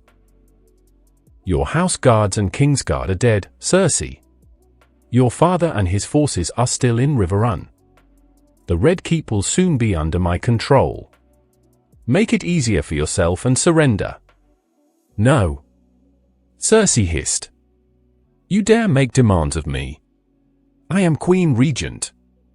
She turned to Yonos. "Yonos! Kill them." Rhaegar merely smiled. "I don't think so," he said and gave the signal. In a repeat of what had happened when Ned Stark had attempted to arrest both Cersei and Joffrey, 10 of the Goldcloaks turned on their brethren, slaying them before they could follow their queen's demands. Yonos Slynt attacked Rhaegar but was quickly cut down, wounded but still alive. Blackfire's faceless men had struck without warning. Littlefinger tried to escape but froze when he felt a knife against his throat. "Doesn't feel too good when a knife is against your own throat, does it, Baelish?" Varys' voice whispered into his ear. You knew this would happen. You knew that Rhaegar was going to attack." Littlefinger accused. "I did. Better for the dragon to reclaim his throne than to have a pretender sit on it." In the meantime, the Blackfire mercenaries had restrained Cersei and Joffrey. When the false king tried to resist, Oberyn punched him one good time in the jaw, knocking him out cold. At the same time, a Braavosi Blackfire reported into Rhaegar. "Lord Rhaegar, the Brotherhood is moving into the city. King's Landing is yours," he said in Braavosi. "What of Ned Stark and his daughters?" asked Rhaegar in the same tongue. "Ned Stark is alive, as are both his daughters," was the reply. "Rhaenys is looking after him, as he lost consciousness shortly thereafter. The wound in his leg has been infected and he is ill with a fever." "Have Rhaenys and Aegon bring Stark and his children back here," Rhaegar ordered. "And send word to Daenerys to bring the Unsullied and the rest of Blackfire here immediately.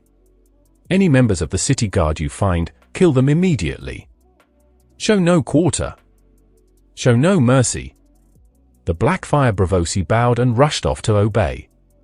To the men who had Cersei, Joffrey, and Littlefinger detained, he said, "Take them to the dungeons. I believe we still have separate cells for some of the most dangerous prisoners, have we not, Varys?" "That we do, Lord Rhaegar," the spider nodded as he handed Littlefinger over to a Blackfire mercenary. "You traitor!" Cersei screamed as she struggled against her captor, but to no avail. "I should have killed you myself when I had the chance." "Damn you, Varys!" Rhaegar chuckled as Cersei and Joffrey were taken away, Cersei screaming death threats all the while.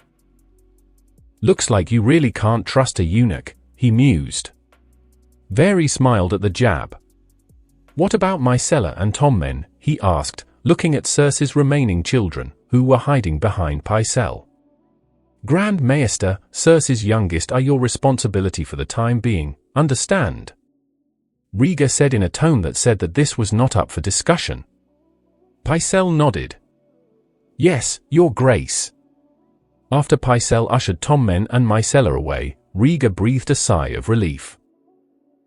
Looking at the Iron Throne, the mass of swords melted into a chair by Balerion, Aegon's dragon. He walked up to it and ran a hand along the throne, avoiding the barbs and sharp edges. He was finally home. The dragon was home. Part 2, Revamped. Ultimate excellence lies not in winning every battle, but in defeating the enemy without ever fighting. Sun Tzu, The Art of War. Men ought to be indulged or utterly destroyed, for if you merely offend them, they take vengeance, but if you injure them greatly, they are unable to retaliate, so that the injury done to a man ought to be such that vengeance cannot be feared. Niccolo Machiavelli, The Prince. The news had spread throughout the Seven Kingdoms like wildfire. King's Landing, the seat of power for House Baratheon, has fallen, the Queen Regent and the King have been captured. To the people of Westeros, it was known as the invasion of King's Landing. But what was most shocking to the people of Westeros, from the lowborn to the highborn, was the identity of the mastermind who led the attack. Rhaegar Targaryen, thought to have died at the Trident, was not only alive but had planned and led the surprise attack on the capital, backed by the Brotherhood without banners and Oberyn Martell. The end result was that King's Landing was back under Targaryen control for the first time in nearly 20 years. 3 days after the invasion, the remaining 8,000 members of Blackfire arrived by boat. There was no graping or pillaging. Rhaegar used his forces to restore order to the city and to fortify the Red Keep. A week after the assault, Daenerys Targaryen sailed into Blackwater Bay with the Unsullied, accompanied by the Sand Snakes and Missandei. Her dragons flying overhead, Dany landed not in King's Landing, but 5 miles south of the capital. Both Rhaegar and Dany planned on a display of power by having her lead the Unsullied into King's Landing. It had the desired effect. Dany looking regal on her horse, Missandei and the Sand Snakes riding behind her, and Grey Worm leading the Unsullied into the city, carrying the sigil of House Targaryen. Within the Red Keep, Rhaegar and Dany had taken his old bedchambers. He even gave Missandei her own chambers next to theirs, but most nights she would be in Rhaegar's bed. The following day after Dany's arrival, Rhaegar called for a meeting of his Blackfire forces. With House Targaryen back in control of King's Landing, there was no further need for Blackfire as a mercenary force. They were to become his bannermen. Should they refuse, then they had paid their dues and were free to leave. No one took his offer to leave.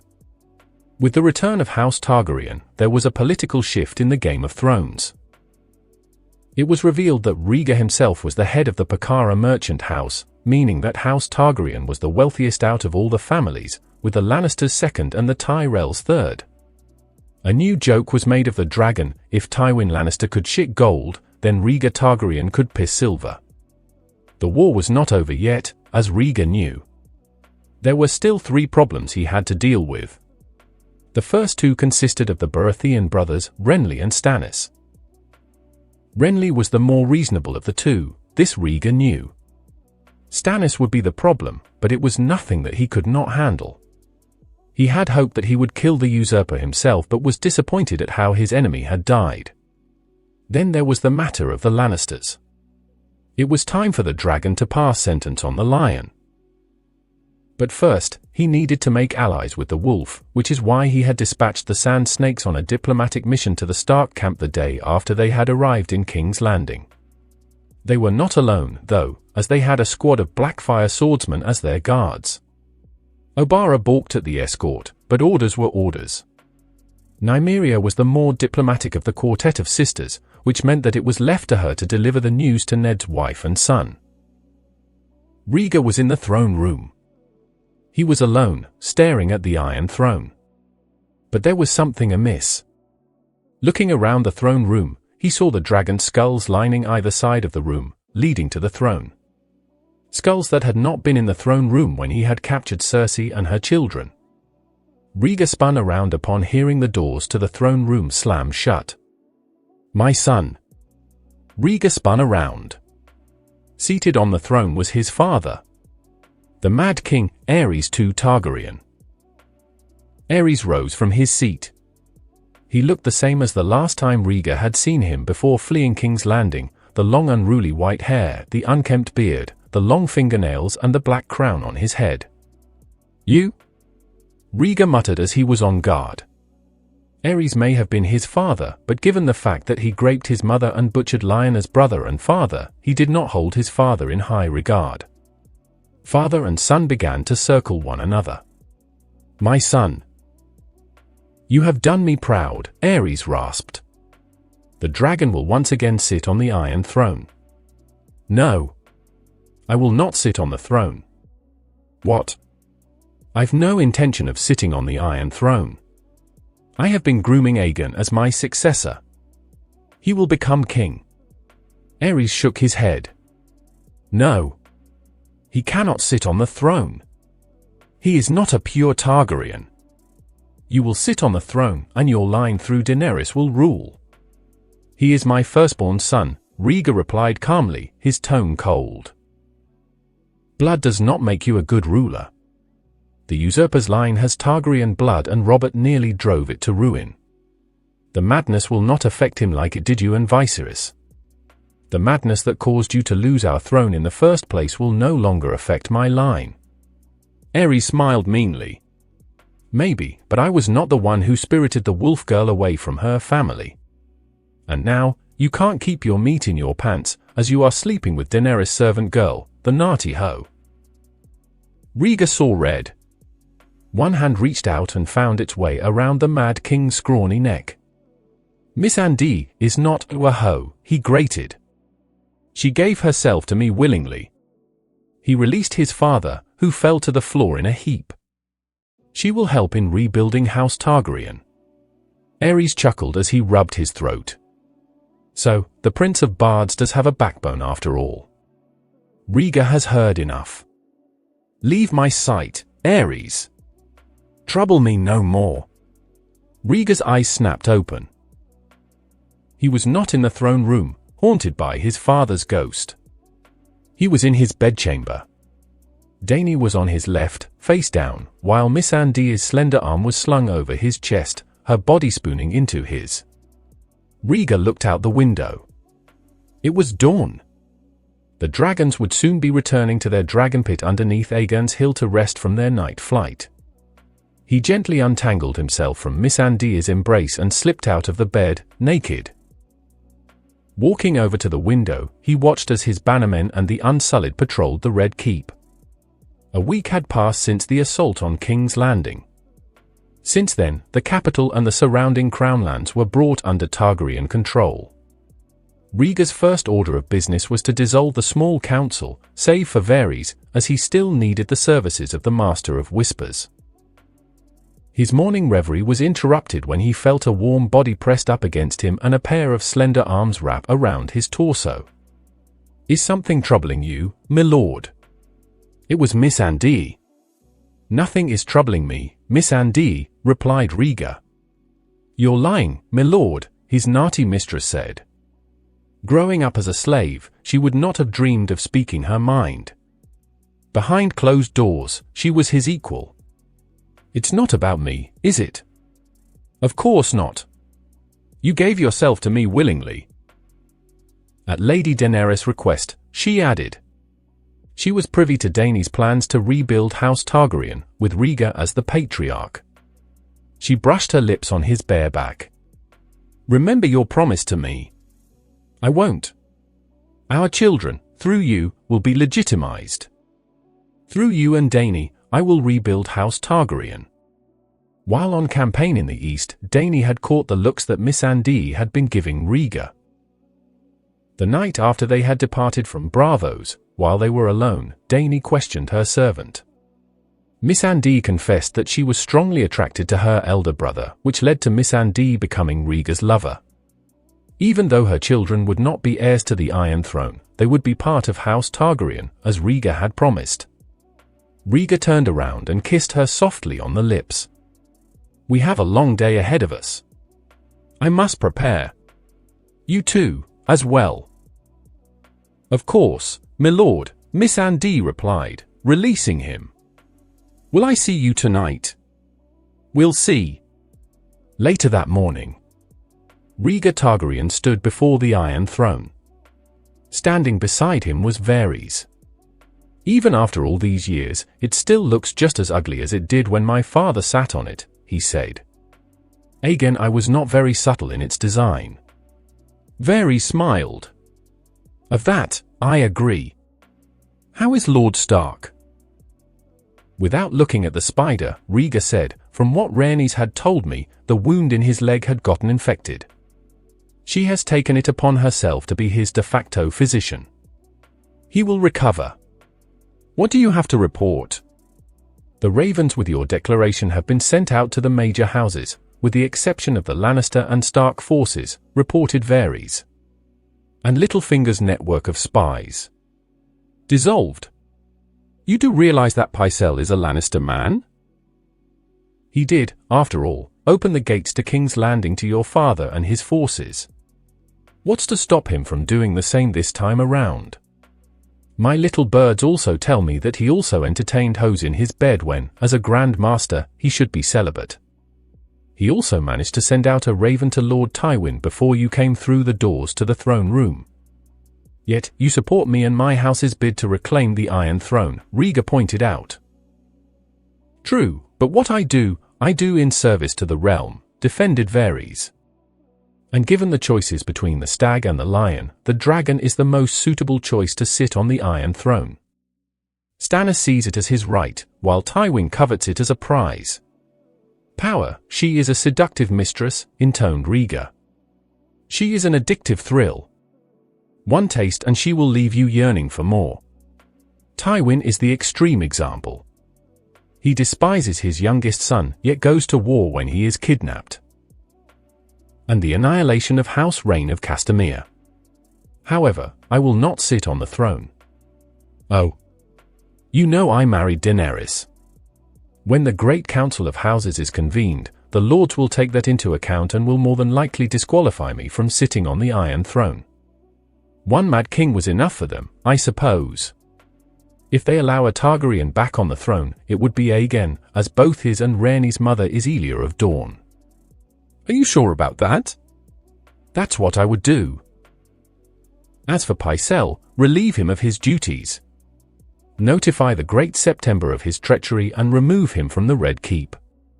We'll let them deal with him. And Myrcella and Tommen. Their house arrest will continue. What of Stannis and Renly? Stannis is still trying to rally his bannermen, but Renly still has over 100,000 men under his command. Which means that should he march against you, then we will be outnumbered 10-1. We still have my dragons, Dany said as she entered the throne room. Instead of the usual dresses she would wear, she was dressed in a tunic and leather riding breeches. Over the tunic and breeches, she wore leather armor. Her hair was done up in a single braid. Varys bowed his head. Lady Daenerys. How do our pets enjoy their new home? Asked Rhaegar of the dragon's home, the dragon pit under Aegon's hill. They enjoy it very much, replied Dany. What of the Lannisters' forces? They left Harrenhal several days ago, Varys reported. Their last known location is 30 miles south. Rhaegar turned to Dany. You will head for the Lannister camp with the dragons and burn it to the ground. Leave at midnight. Destroy the host, but not Tywin himself. He should be inside his main tent. Wipe out his host, and destroy his supply lines. Once that is done, I will send the Brotherhood to clean up. Dany nodded. It will be done, husband. Stark camp, near River Run, 10 days after the assault on King's Landing. Lady Catelyn Stark was making her rounds around the camp when a squire came running up to her, out of breath. Lady Stark! Messengers from King's Landing! Cat immediately frowned. King's Landing? Yes, milady. They are requesting an audience with both you and Lord Stark. Possibly sent to us by Cersei to negotiate her brother's release, no doubt, Cat sniped. The messengers are not of House Lannister, milady. They carry the crest of House Nymeros Martell, the Sun and Spear. House Martell? Who is the messenger?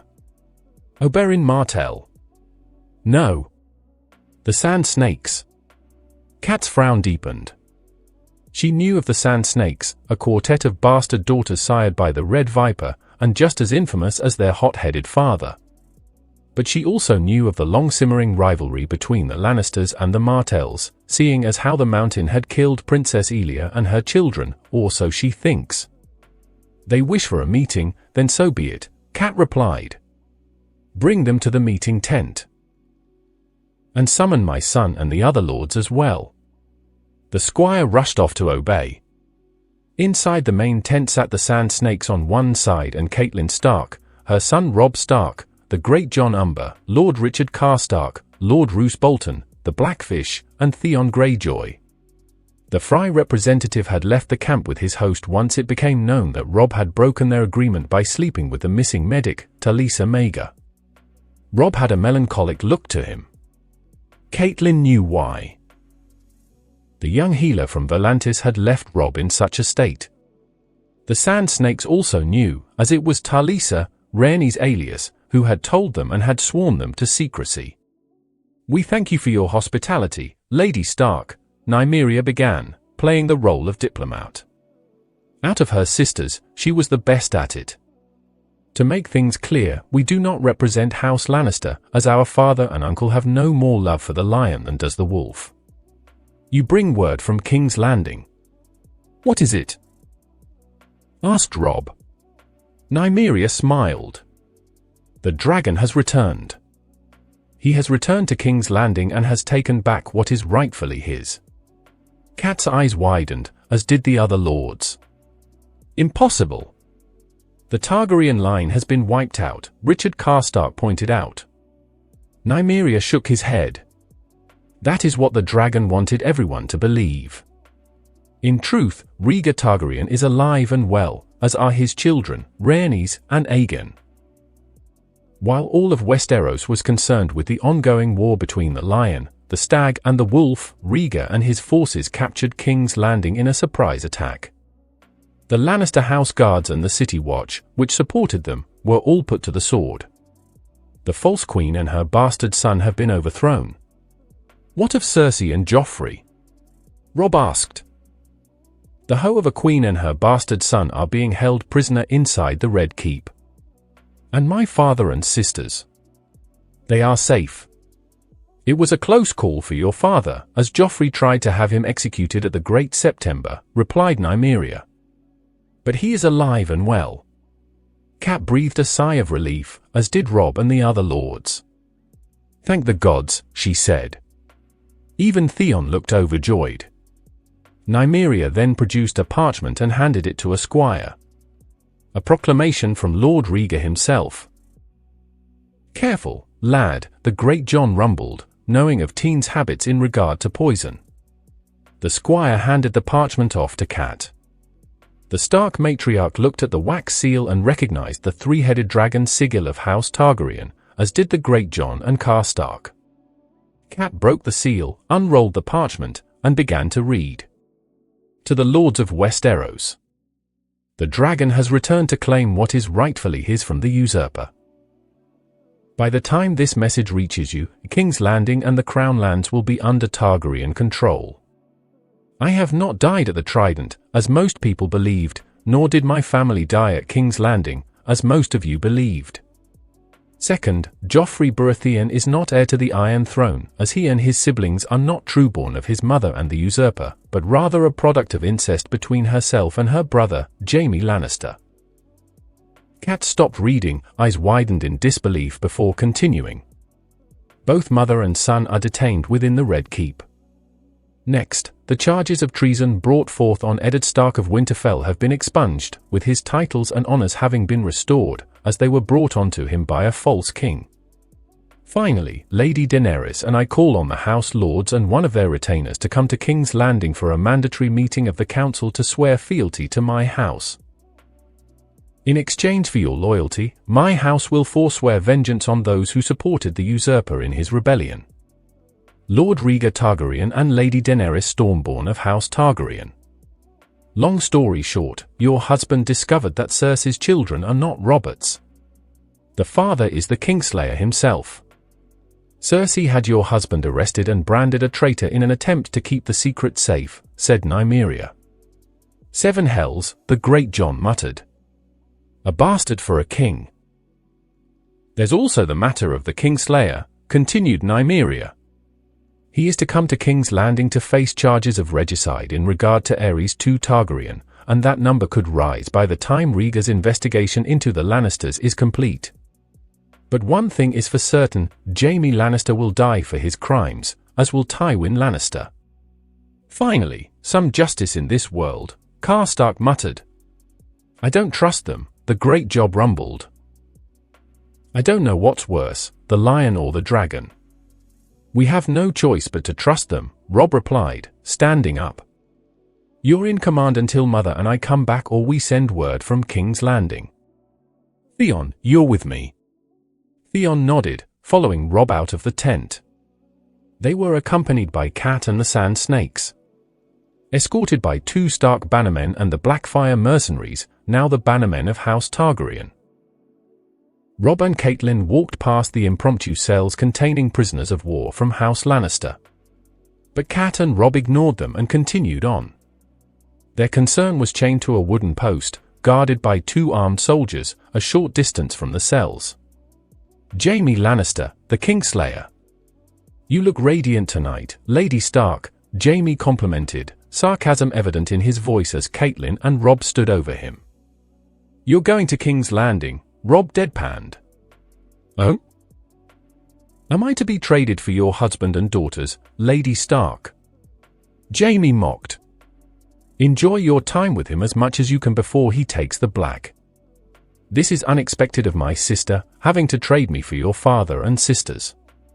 Your sister is no longer Queen Regent, nor is your bastard son king, Catelyn said, hoping to get a reaction out of Jaime. She was disappointed when Jaime looked relieved. So you figured it out, I take it, the Kingslayer asked. No. My husband did. So. Who is in control of King's Landing now? Renly? Or is it Stannis? No matter. You have no idea what my father is capable of. He looked at Robb. Just you wait, boy. We will settle this like men once my father crushes your army. You do know that we Lannisters take our debts very seriously. In that case, Nymeria interjected as she and her sisters approached the two Starks and their prisoner. Since you like to proclaim how Lannisters always pay their debts, it's high time for you and your father to pay what you owe. Nymeria Sand and the Sand Snakes, Jaime sneered. To what do I owe the honor of your presence? Came to say that your uncle has thrown in their lot with the Starks. A losing bet, if you ask me. You're wrong, Kingslayer, Teen said. We came to see the look on your face when we tell you that neither Stannis nor Renly is in control of King's Landing. So who is it then, your father, the Red Viper? Or your uncle? Teen's smile sent chills down Jaime's spine as she spoke only two words. Rhaegar Targaryen. Jaime's expression fell. Impossible. Rhaegar is dead. Nymeria T-scared. On the contrary. He is alive, as are our cousins.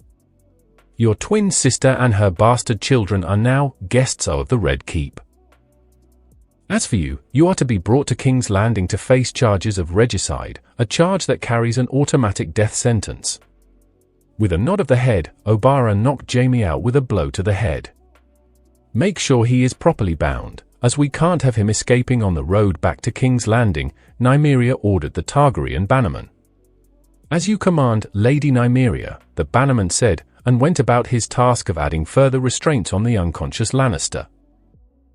At the same time, at the Lannister camp, 50 miles south of Harrenhal. After licking his wounds, Tywin Lannister marched out of Harrenhal. Following a 2-day march, he had set up camp in order to plan his next move. Had he remained in Harrenhal, he would have received word in regard to King's Landing and the return of the Targaryens. He would have remained in Harrenhal and had fortified it. He would instead receive the news from a Lannister messenger, rather than by Raven, once his men had settled in for the night. The messenger had come from Harrenhal, the news urgent. He was taken to the command tent, where Lord Tyrion Lannister, his brother, Sir Kevan Lannister, and several high-ranking officials were discussing strategy and how to defeat Robb Stark and the Northmen. Also present was Tyrion Lannister, Tywin's youngest son, and his companion, Bronn. One of the guards posted outside of the tent entered the tent. Messenger from Harrenhal, my lord. Send him in, ordered Tywin. The messenger was ushered in minutes later, out of breath. Tyrion poured a cup of wine and had Bronn hand it to the messenger. Drink up, Tyrion said. The messenger nodded his thanks and downed the wine in several gulps. What news do you bring from Harrenhal? Kevan asked. King's Landing has been invaded, sir, the messenger reported. The capital has fallen. He reached into his satchel and pulled out the proclamation Rhaegar had written. The scouts intercepted this earlier today. Lord Tywin, Rhaegar Targaryen is alive. If Tywin was furious, he did not show it. The anger in his eyes spoke volumes as his brother accepted the parchment, unrolled it and read it out loud for everyone to hear. Once he was done, he handed it over to Tywin. The old lion of Lannister prided himself on being 10 steps ahead of his enemies. However, he had underestimated Robb Stark and Jaime was now captured. Now, the Targaryens, thought to have been killed at Robert's hands, were alive, as was his family, thought to have been killed on his orders. He had watched Rhaegar grow up from a child to a man during his tenure as hand to the king. Now, over a decade later, Rhaegar was an unknown. He had no idea what he nor his forces was capable of. That, Tywin knew, made him even more dangerous. The fact that he was able to capture and occupy King's Landing showed proof of that. Even worse, he could join forces with the Starks and take the field against him. Or manipulate Stannis or Renly, or both men, to join forces and fight against him. "What do we do?" Kevan asked his brother. "Rhaegar has ordered all House Lords to converge on King's Landing," replied Tywin.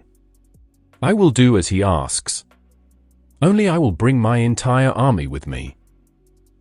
This time, I will make sure that Targaryen bastard and his spawn die for real." "There's one problem with that, father," Tyrion cut in. Out of most of the Lannisters, he got along with Rhaegar the best and hoped that the Lord of Dragons remembered that, lest he lose his head alongside his father. 17 years is a long time for anyone. Rhaegar is an unknown. We have no idea as to how many men he has fighting for him. You may have watched him grow from a boy to a man, but now, as much as I hate to say this, he holds all the cards. What's to stop him from slaying Cersei and the others should you arrive with your bannermen? He does have a point, Kevan said, ignoring the glare his elder brother was giving him. We cannot afford a battle on two fronts. And what do you suggest, brother? Tywin shot back. Go to King's Landing and grovel at the feet of the dragon? Beg for him to give back my children and grandchildren? Hope that he forgives me for ordering the death of his mother and his family? I did not say that. As strong as we are, we cannot afford a battle on multiple fronts. We were lucky so far with Robert's brothers, but we will be crushed if Stark attacks us and Rhaegar joins in. We will be overwhelmed if the dragon convinces Renly and Stannis to fight for his side. Even worse, if the other lords believe in what Rhaegar has written, they would rise against us if they believe that Joffrey is. You may be my brother, but I will kill you myself should you finish that sentence, Tywin stated. Kevan closed his mouth. This fighting is pointless, Tyrion said. We need to figure out a course of action. He looked at his father. If the dragon has indeed returned from exile, then it only means one thing. He plans on making you and Jaime a head shorter. The worst-case scenario is that he puts all of us to the sword as a measure of vengeance. Before Tywin could answer, a voice was heard from outside. A female voice, loud and clear, echoing throughout the camp. Dracarys! And all hell broke loose. Overhead, Daenerys Targaryen loved riding on the backs of her dragons, with Drogon being her favorite. Named after her first husband, the Dothraki Horse Lord, she was, to him, Balerion reborn. When she reunited with Rhaegar shortly before sacking Astapor, he had helped in raising the dragons. Because of this, Drogon allowed Rhaegar to ride him but preferred Dany. With King's Landing secured and the Unsullied and Rhaegar's newly christened bannermen and the Brotherhood patrolling the streets and the Crownlands, Dany moved her dragons to the dragon pits underneath Aegon's Hill. Once they were fed and rested up, it was off to Harrenhal. The night was clear, save for the full moon. Perfect time for Daenerys and her children to take to the skies. Even more perfect for a sneak attack on the Lannister horde. They were outside of Harrenhal, just as the reports had said, easily identified by the red Lannister armor. Her orders were clear from her brother husband, cause as much damage as you can, but leave Tywin and his brother alive. Dany's voice was clear and loud enough for the Lannister camp to hear. Dracarys!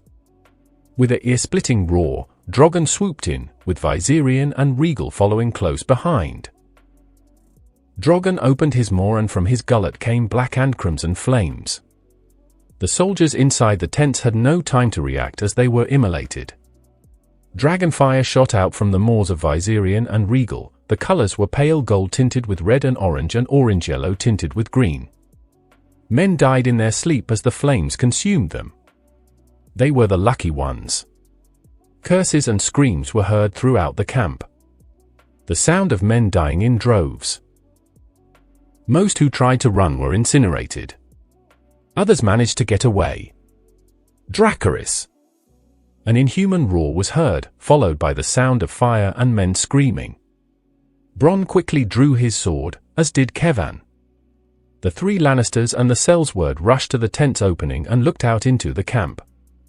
The intense heat from the flames drove the men back several steps, but they stood, watching as the Lannister camp was awash in a sea of flames. The camp was burning. The entire camp was burning. Bronn soon saw the reason why. He pointed to the sky. "Look! Up there!" Tywin, Tyrion, and Kevan followed Bronn's finger and saw them. Beings of legend, now made flesh. 7 hells. Tyrion muttered, glad that he had sent Shae to Harrenhal. Dragons. 3 of them. 1 black, the largest of the trio, 1 snow-white and the other the color of emeralds. Up until that very night, the dragons had been extinct. Majestic, mesmerizing, and outright terrifying. Several of the Lannister marksmen tried to shoot the dragons down with arrows and crossbow bolts, only to be incinerated in the dragon's flames, which burned even hotter than the wildfire that the Mad King planned on using on King's Landing. The dragons then broke off, incinerating anything and everything in their path. Again, arrows and crossbow bolts did nothing against their thick hides, but damned if they didn't try. And Tywin saw her. A young woman with silver platinum hair. A Targaryen, riding on the back of the largest dragon. Said dragon had targeted the supply tents, its black flames destroying the contents inside. Men on fire scream as the flames cook them from the inside out before falling over, dead. Human and animal alike were being cooked by the flames. The dragons and their mistress made 2 more passes at the camp before flying off into the night. It had lasted only 5 minutes. 5 minutes and Tywin Lannister watched as his bannermen were slaughtered by 3 dragons. The fires left behind from the dragons had created a firestorm, which was heading in the direction of where Tywin and the others were still standing, shock evident on their faces as to what had just happened. "Tywin! We have to go! Now!" Kevan shouted, dragging his brother to the back of the tent, where their horses were tied to the post. Kevan and Tywin each mounted one, while Bronn ended up sharing one with Tyrion. Behind them, as they rode to Harrenhal, the Lannister camp burned. After a full night of riding, Tywin Lannister, Kevan Lannister, Tyrion Lannister, and Bronn arrived in the safety of the ruins. Kevan had a haunted look in his eyes. He had seen death before, but not on such a scale. The maesters present had to sedate him. Bronn decided to drink himself into a stupor and headed in the direction of the mess hall. Tyrion slowly made his way to Shae's chambers, leaving his father alone. By midday, the survivors of the attack began to file into Harrenhal. It was a brutal surprise attack. Less than 1,000 Lannister bannermen survived the fiery attack as they made their way back to Harrenhal out of over 100,000. Less than 1,000 men remained in Harrenhal. Despite it being in ruins, it could withstand a siege. Dragons, on the other hand, were a different story. That was when Tywin received a message by Raven from King's Landing. It was addressed to him. It was written by Rhaegar Targaryen. To Tywin Lannister. It is said of your house that Sir Lannister always pays his debts. In that case, you and your children owe a great and terrible debt to my house and to my family. You have seen what my sister wife's dragons can do. Would you like for me to turn the Westerlands from Lannisport to Casterly Rock into an inhabitable wasteland for the next 100 years? These are my terms, unconditional surrender. A squad of the Brotherhood will arrive in a matter of days to take you into custody. Should they fail in their mission, or in the event that they are killed by your men, the Westerlands will burn and your eldest children will die along with your grandchildren, a courtesy that you have tried to give to my own children and wife. You have evaded justice for your crimes long enough. Now your debt to the dragon shall be paid in blood. Lord Rhaegar Targaryen of House Targaryen. For the first time in many years, Tywin Lannister did not know what to do. He knew that surrendering would lead to his death. But if he failed to comply with Rhaegar's wishes, then he would condemn all of the Westerlands to destruction. The assault on the Lannister forces would become known by several names once it became known throughout the lands. The Dragon Scourge, the Lion's Reckoning, Castamere's Revenge for those who supported House Reign, the Retribution. But it was widely known as the Reign of Fire. At the end of the week, the Brotherhood without banners arrived at Harrenhal. 5,000 strong, led by Beric Dondarrion and Sandor Clegane. Tywin knew that he was going to his death. But he did so with the knowledge that the Westerlands and Casterly Rock would be safe from the dragon's wrath should he surrender to Rhaegar Targaryen. He knew that upon entering King's Landing, he would never leave. He had been outgambitted by Rhaegar Targaryen, his bannermen crushed, and the survivors demoralized. Following the Reign of Fire, he had summoned both his son and brother to his chambers to tell them of his decision to surrender. He then gave out his final orders, naming Kevan Lord of Casterly Rock and Warden of the West, snubbing his remaining son.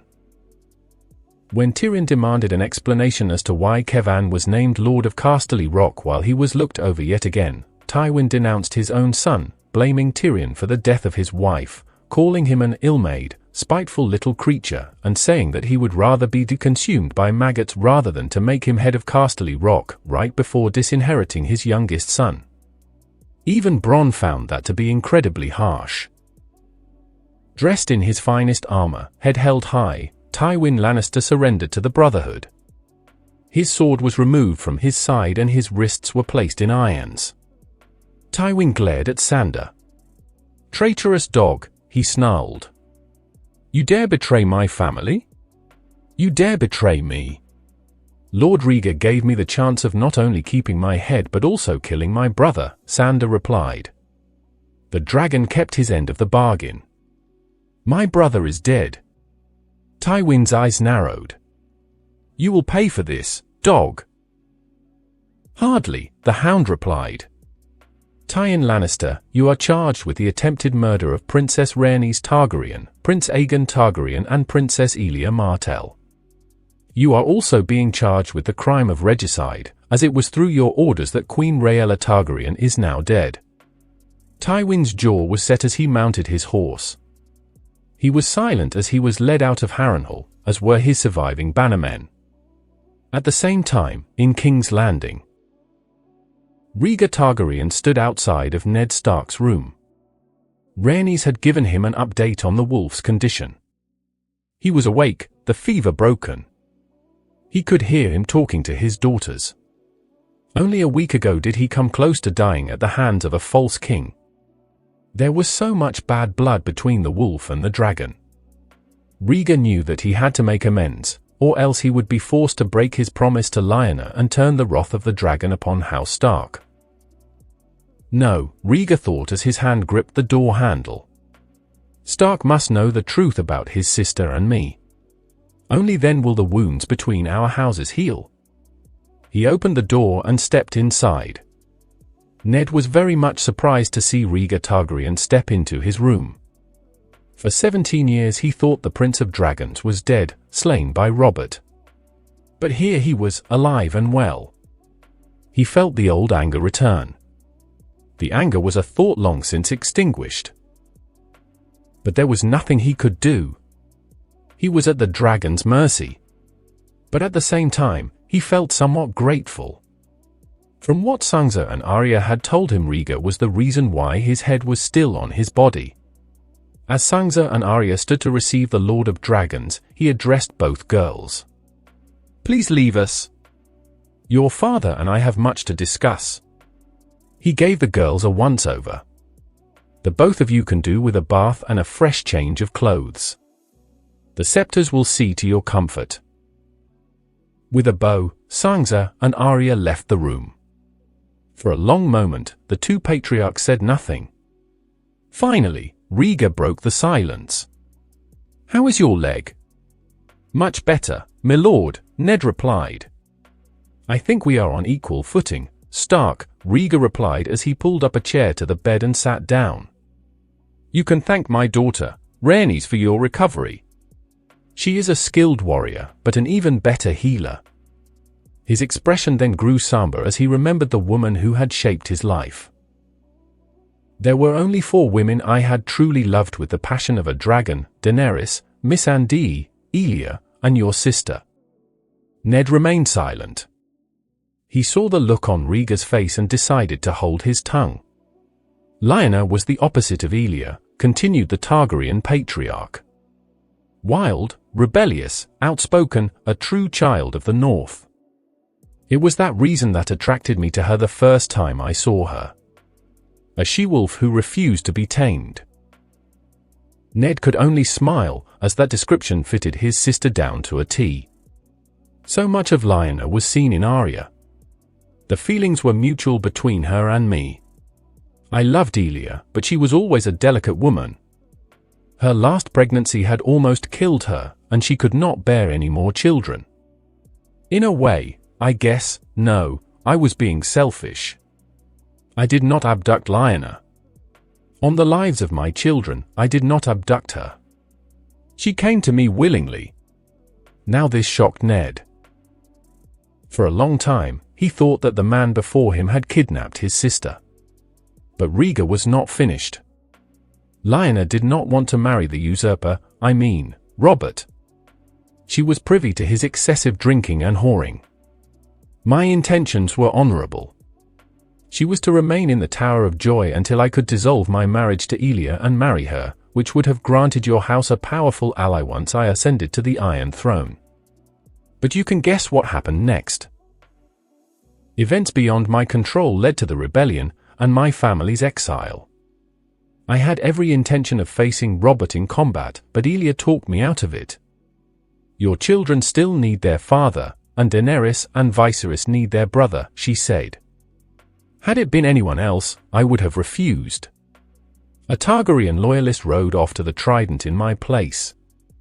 Thank the gods for Robert and that oversized mallet of his.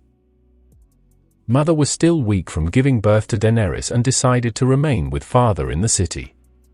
Rhaegar sighed as he ran one hand through his hair. Elia never truly forgave me when I told her once we settled in Bravos. Only on her deathbed did she grant me absolution. Now you know the truth, Stark. He reached into his vest and pulled out several letters, placing them on the bed. Correspondence between Lyanna and me. Your wife and son should be here within the week with Jaime Lannister. Furthermore, as your confession on the Great September was under false pretenses, it has been declared null and void. Your titles and honors are restored onto you as of now, since you are the only one who can hold the North. For what it's worth, Stark, I'm sorry. Before he could leave, Ned's voice stopped him. Lord Targaryen. Rhaegar stopped and faced the Stark patriarch. Thank you, conceded Ned. Not only for this, but for saving my daughters and myself. Rhaegar nodded and left the chambers, leaving Ned alone. Ned looked down at the small pile of letters and began to read. Outside, Rhaegar breathed a sigh of relief. That went well, he thought as he walked down the corridor. Returning to his office, he gave the guard an order. Bring me Cersei Lannister. With Arya. Following a bath and a fresh change of clothes, Arya decided to wander around the Red Keep. Rhaegar's bannermen knew who she was, that she was Eddard Stark's daughter, and allowed her to pass unchallenged. Within minutes, she found herself standing inside the Solar, the last place she had seen her dancing master, Syrio Forel, alive. Arya knew that he was dead. The Blackfire mercenaries had found his body, she had heard. Several Braavosi Blackfire members had taken his remains and cremated them, scattering his ashes into the bay. In private, she mourned, as he gave his life for her to escape the Lannister guards when her father was arrested. Arya saw that she was not alone. She immediately recognized the older woman as Rhaenys Targaryen, the warrior medic who had saved both her father and sister alongside her elder brother during the assault on King's Landing. From what Arya knew about her, aside from the fact that she was Rhaegar's daughter, she carried herself like a noble woman, yet dressed in men's tunics and leather breeches. Arya was mesmerized by the way Rhaenys had fought, having recognized the style as the water dance. And Rhaenys Targaryen was a master of it, having seen her kill Amory Lorch with ease during the assault. And Arya was mesmerized now, as Rhaenys practiced. Eyes closed, Shadow Dancer a living extension of her arm, the older woman moved like a dancer, graceful yet deadly. Rhaenys knew she was being watched, but continued to the dance. Only when she was finished, her sword in her sheath, did she address Arya. "Impressive, isn't it?" she asked, looking at Arya. "That was the water dance, was it not, Your Grace?" asked Arya. "Yes. And please, call me Rhaenys. During my time in Bravos, my father had me trained in the style." Rhaenys tilted her head to the side. "And what do you know of the water dance, little girl?" "Syrio Forel was my the dancing master," replied Arya. Her expression then fell. "He sacrificed his life in order to save mine. I know him. He was my dancing master before coming to Westeros. A wonderful swordsman. A good man." Rhaenys eyed Needle, which was at Arya's side.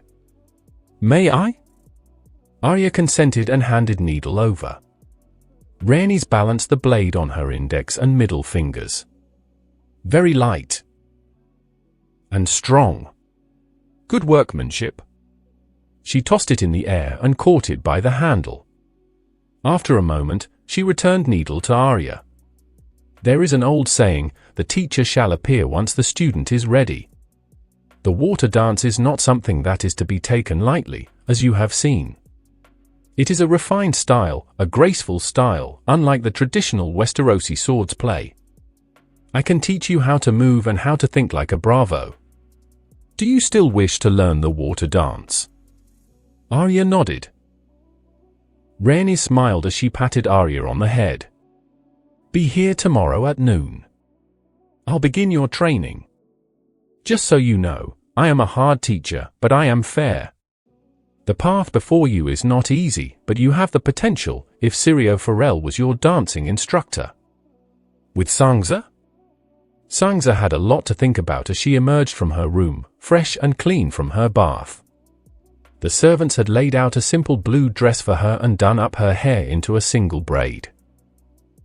As the servants tended to her needs, Sansa had learned some hard truths in regard to life in King's Landing. Life in court was not like what she read in the fairy tales. She learned the hard way when Joffrey tried to execute her father. She saw hints of his cruelty on the King's Road, but decided to ignore them. She thought that she was leading her father to his death when she appealed to Joffrey to spare her father's life. Now, she knew the truth. Joffrey was a bastard born of incest, with the Kingslayer as his real father, not Robert. And Cersei had her husband murdered and attempted to blacken her father's good name in order to keep the secret. But her father was still alive, and both the bastard who dared call himself king and his hoe of a mother were overthrown, as was Littlefinger, who had betrayed her father. She wandered through the corridors of the Red Keep, lost in her thoughts. As she rounded one corner, she ran into Aegon Targaryen, who was heading in the opposite direction, accompanied by Jon Connington. She would have fallen had it not been for Aegon gently grabbing her shoulders, steadying her. "My apologies," Aegon said, releasing Sansa. Sansa realized who she had just run into. She went into a quick curtsy. "Your Grace," she squeaked. From what she managed to find out, Aegon Targaryen was the eldest son of Rhaegar Targaryen and Elia Martell and was a veteran of several campaigns back east. Aside from that, he was a total and complete enigma. He was the diametric opposite of Joffrey Baratheon, or was it Lannister, or Hill? While Joffrey had a smug sense of arrogance around him, Aegon had a natural charisma that drew people to him. While Joffrey was cruel, Aegon was kind and had a roguish appearance to him, one that Sansa liked, although she would not openly admit it. "Call me Aegon," Aegon said. "I am not a king." "You're Sansa Stark, correct?" "But you are a prince," Sansa replied. "Your father is the Lord of Dragons, Rhaegar Targaryen. Aegon grinned. True. Which makes me the Prince of Dragons. Sansa felt at ease around the eldest son of the dragon. His words were genuine. And to her, he was much better looking than Joffrey. I never got the chance to properly thank you for what you and your sister did at the Great September. Your gratitude is not necessary. It was merely the right thing to do. But if you insist on thanking me properly, would you walk with me, Lady Sansa? It has been a while since I was inside the Red Keep and I need to get my bearings around this place. For some strange reason, Sansa's heart fluttered. I'd love to. Office of the Hand. Rhaegar Targaryen set the massive tome on the desk. Miss Andie, who was assisting him with matters concerning the Pakara merchant house as well as other issues, raised her head at the sight of the book. What is that? She asked. This is the lineages and histories of the great houses of the Seven Kingdoms, explained Rhaegar as he sat down and opened the book. Written by Maester Morleon. It details the royal lineages of the great houses in all of Westeros. He opened the book. This is what both Jon Arryn and Ned Stark used to figure out, that the usurper's children were not his own. Oh. House Baratheon is known for producing children with black hair and blue eyes. House Tully has red hair and blue eyes, as you have seen with young Sansa Stark. Miss Andie immediately caught on to what Rhaegar was saying. Robert's children should have his appearance, but instead they look like the Lannisters. Ah. You're learning. Miss Andie smiled as she continued to leaf through the documents. Rhaegar was slightly distracted with Miss Andie close to him. The last time they were this close, they both ended up smashing on the desk a couple of days earlier. He thought about doing that to Miss Andie again until one of his newly christened bannermen entered the room. We have brought the prisoner, Lord Rhaegar. Rhaegar quickly composed himself. Send her in. Cersei was hauled in moments later as Rhaegar appeared to be casually flipping through the massive tome. In the week following her imprisonment within the dungeons of the Red Keep, Cersei was a mess.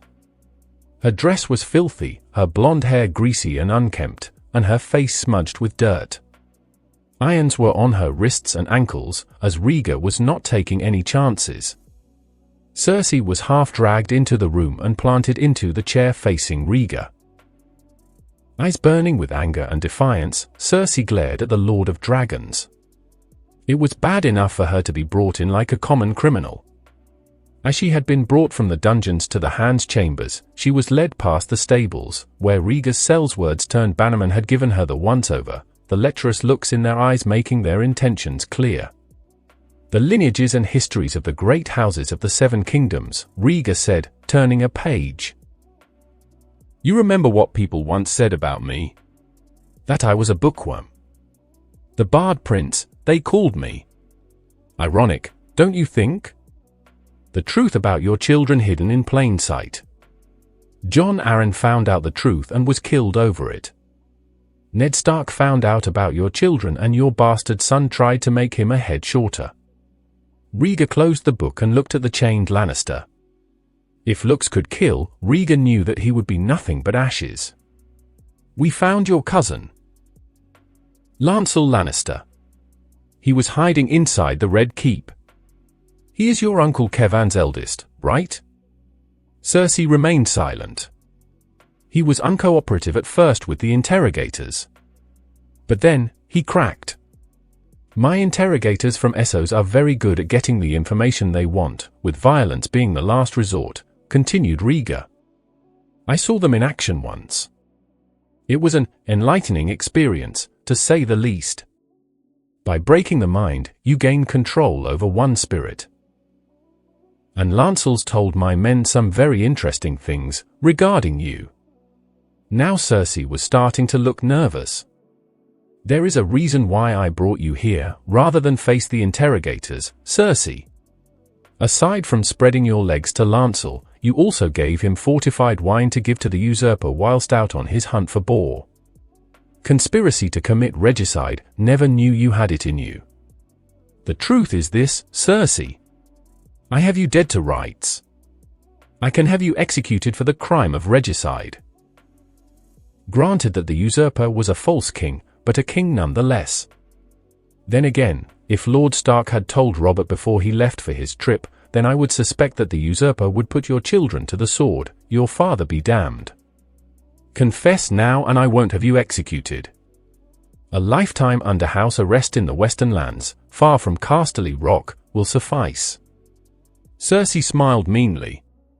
Eddard Stark is a confessed traitor. Who confessed whilst under extreme duress, interrupted Rhaegar. He confessed with a sword at his and his daughter's necks. Then your bastard son tried to have him executed. He's still alive, in case you're wondering. He produced a copy of the proclamation and slid it across the desk. This is a copy of the proclamation that I had sent to all of the major houses in the Seven Kingdoms. Seeing as how the old wolf was merely doing his duty, his charges of treason have been purged, and his titles and honors have been restored, while yours and those of your children have all been stripped. Cersei looked at the proclamation. Then she tore it in half. You think that this changes anything? She asked. I am Queen Regent. My son is king. You may have control of King's Landing and the Crown lands for the time being, but not even you can stop my father and his forces. Once they arrive in King's Landing, and they will, my father will see to it that you will die for real this time, as will Ned Stark and your son. And I will personally see to it that not only your daughter and this naughty hoe are violated by the mountain, but your sister as well. I'll even give him Sansa Stark and send the remains to her traitor brother. Your father's forces have been decimated, Daenerys said as she entered the chamber. The mountain that rides was slain by his brother several days past. His head now sits on a pike. Ah, Dany, Rhaegar greeted as Dany took her place by her brother-husband's side. I take it that the mission was a success. It was. The Lannister host has been destroyed. Tywin Lannister, his son, and brother have retreated to the ruins at Harrenhal. Cersei's confident expression then fell. Her father's forces had been defeated? You lie? Rhaegar chuckled.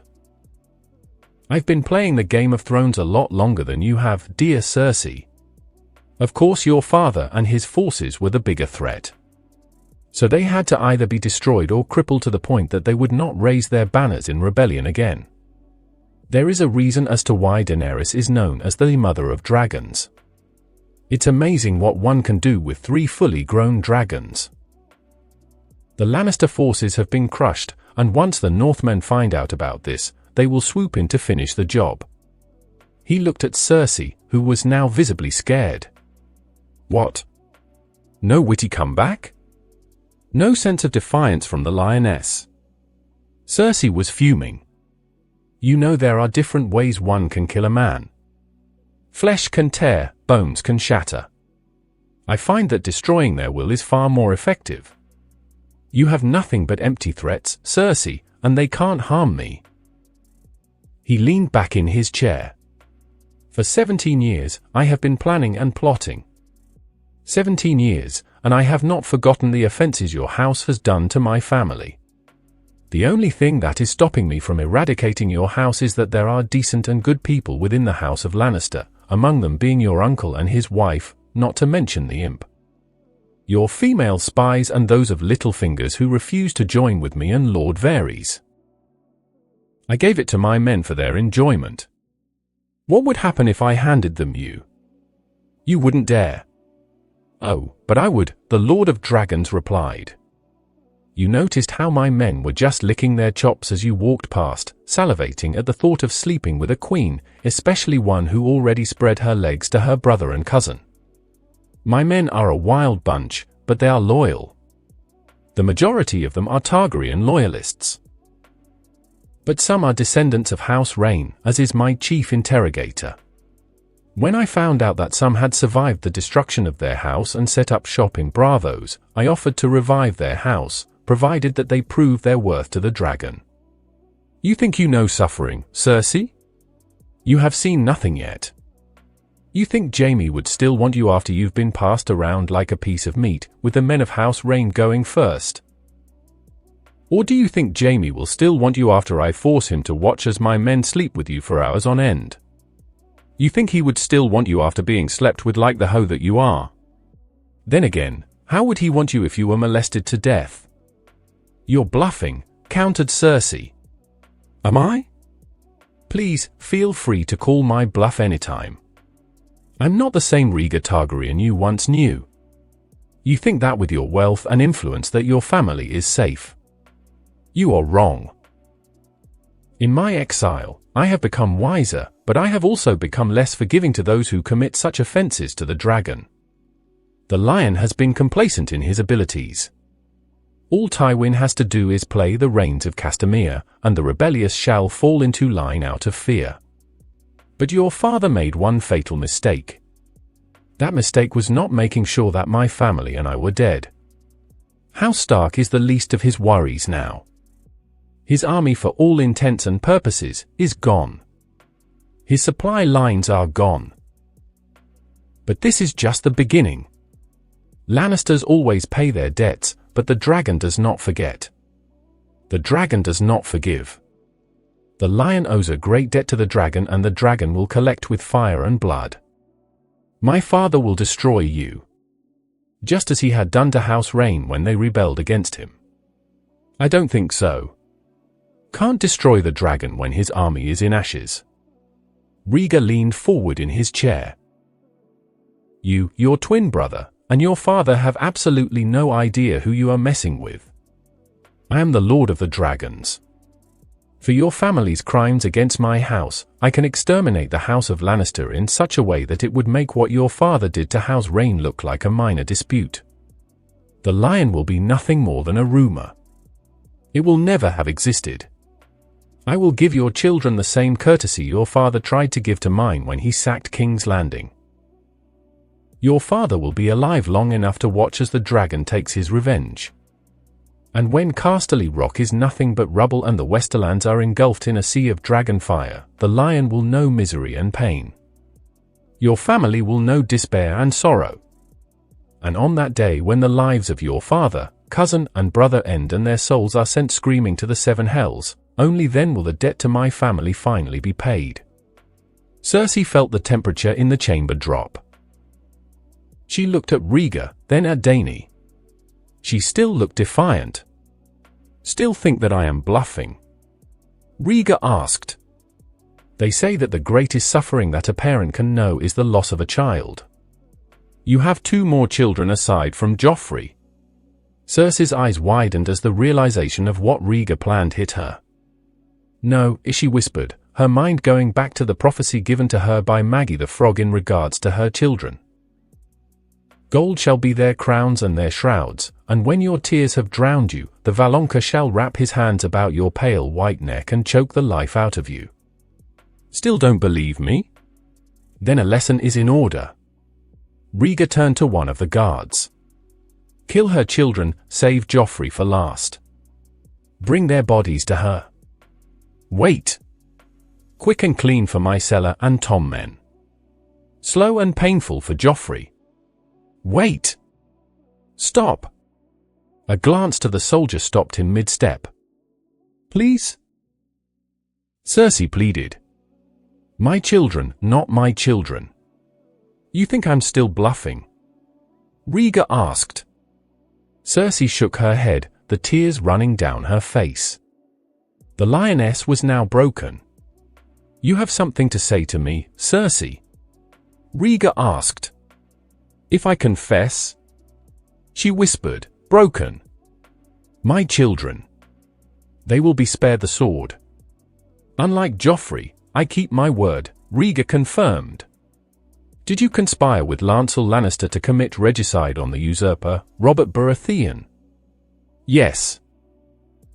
Are your children the product of incest between yourself and Jaime Lannister? Yes.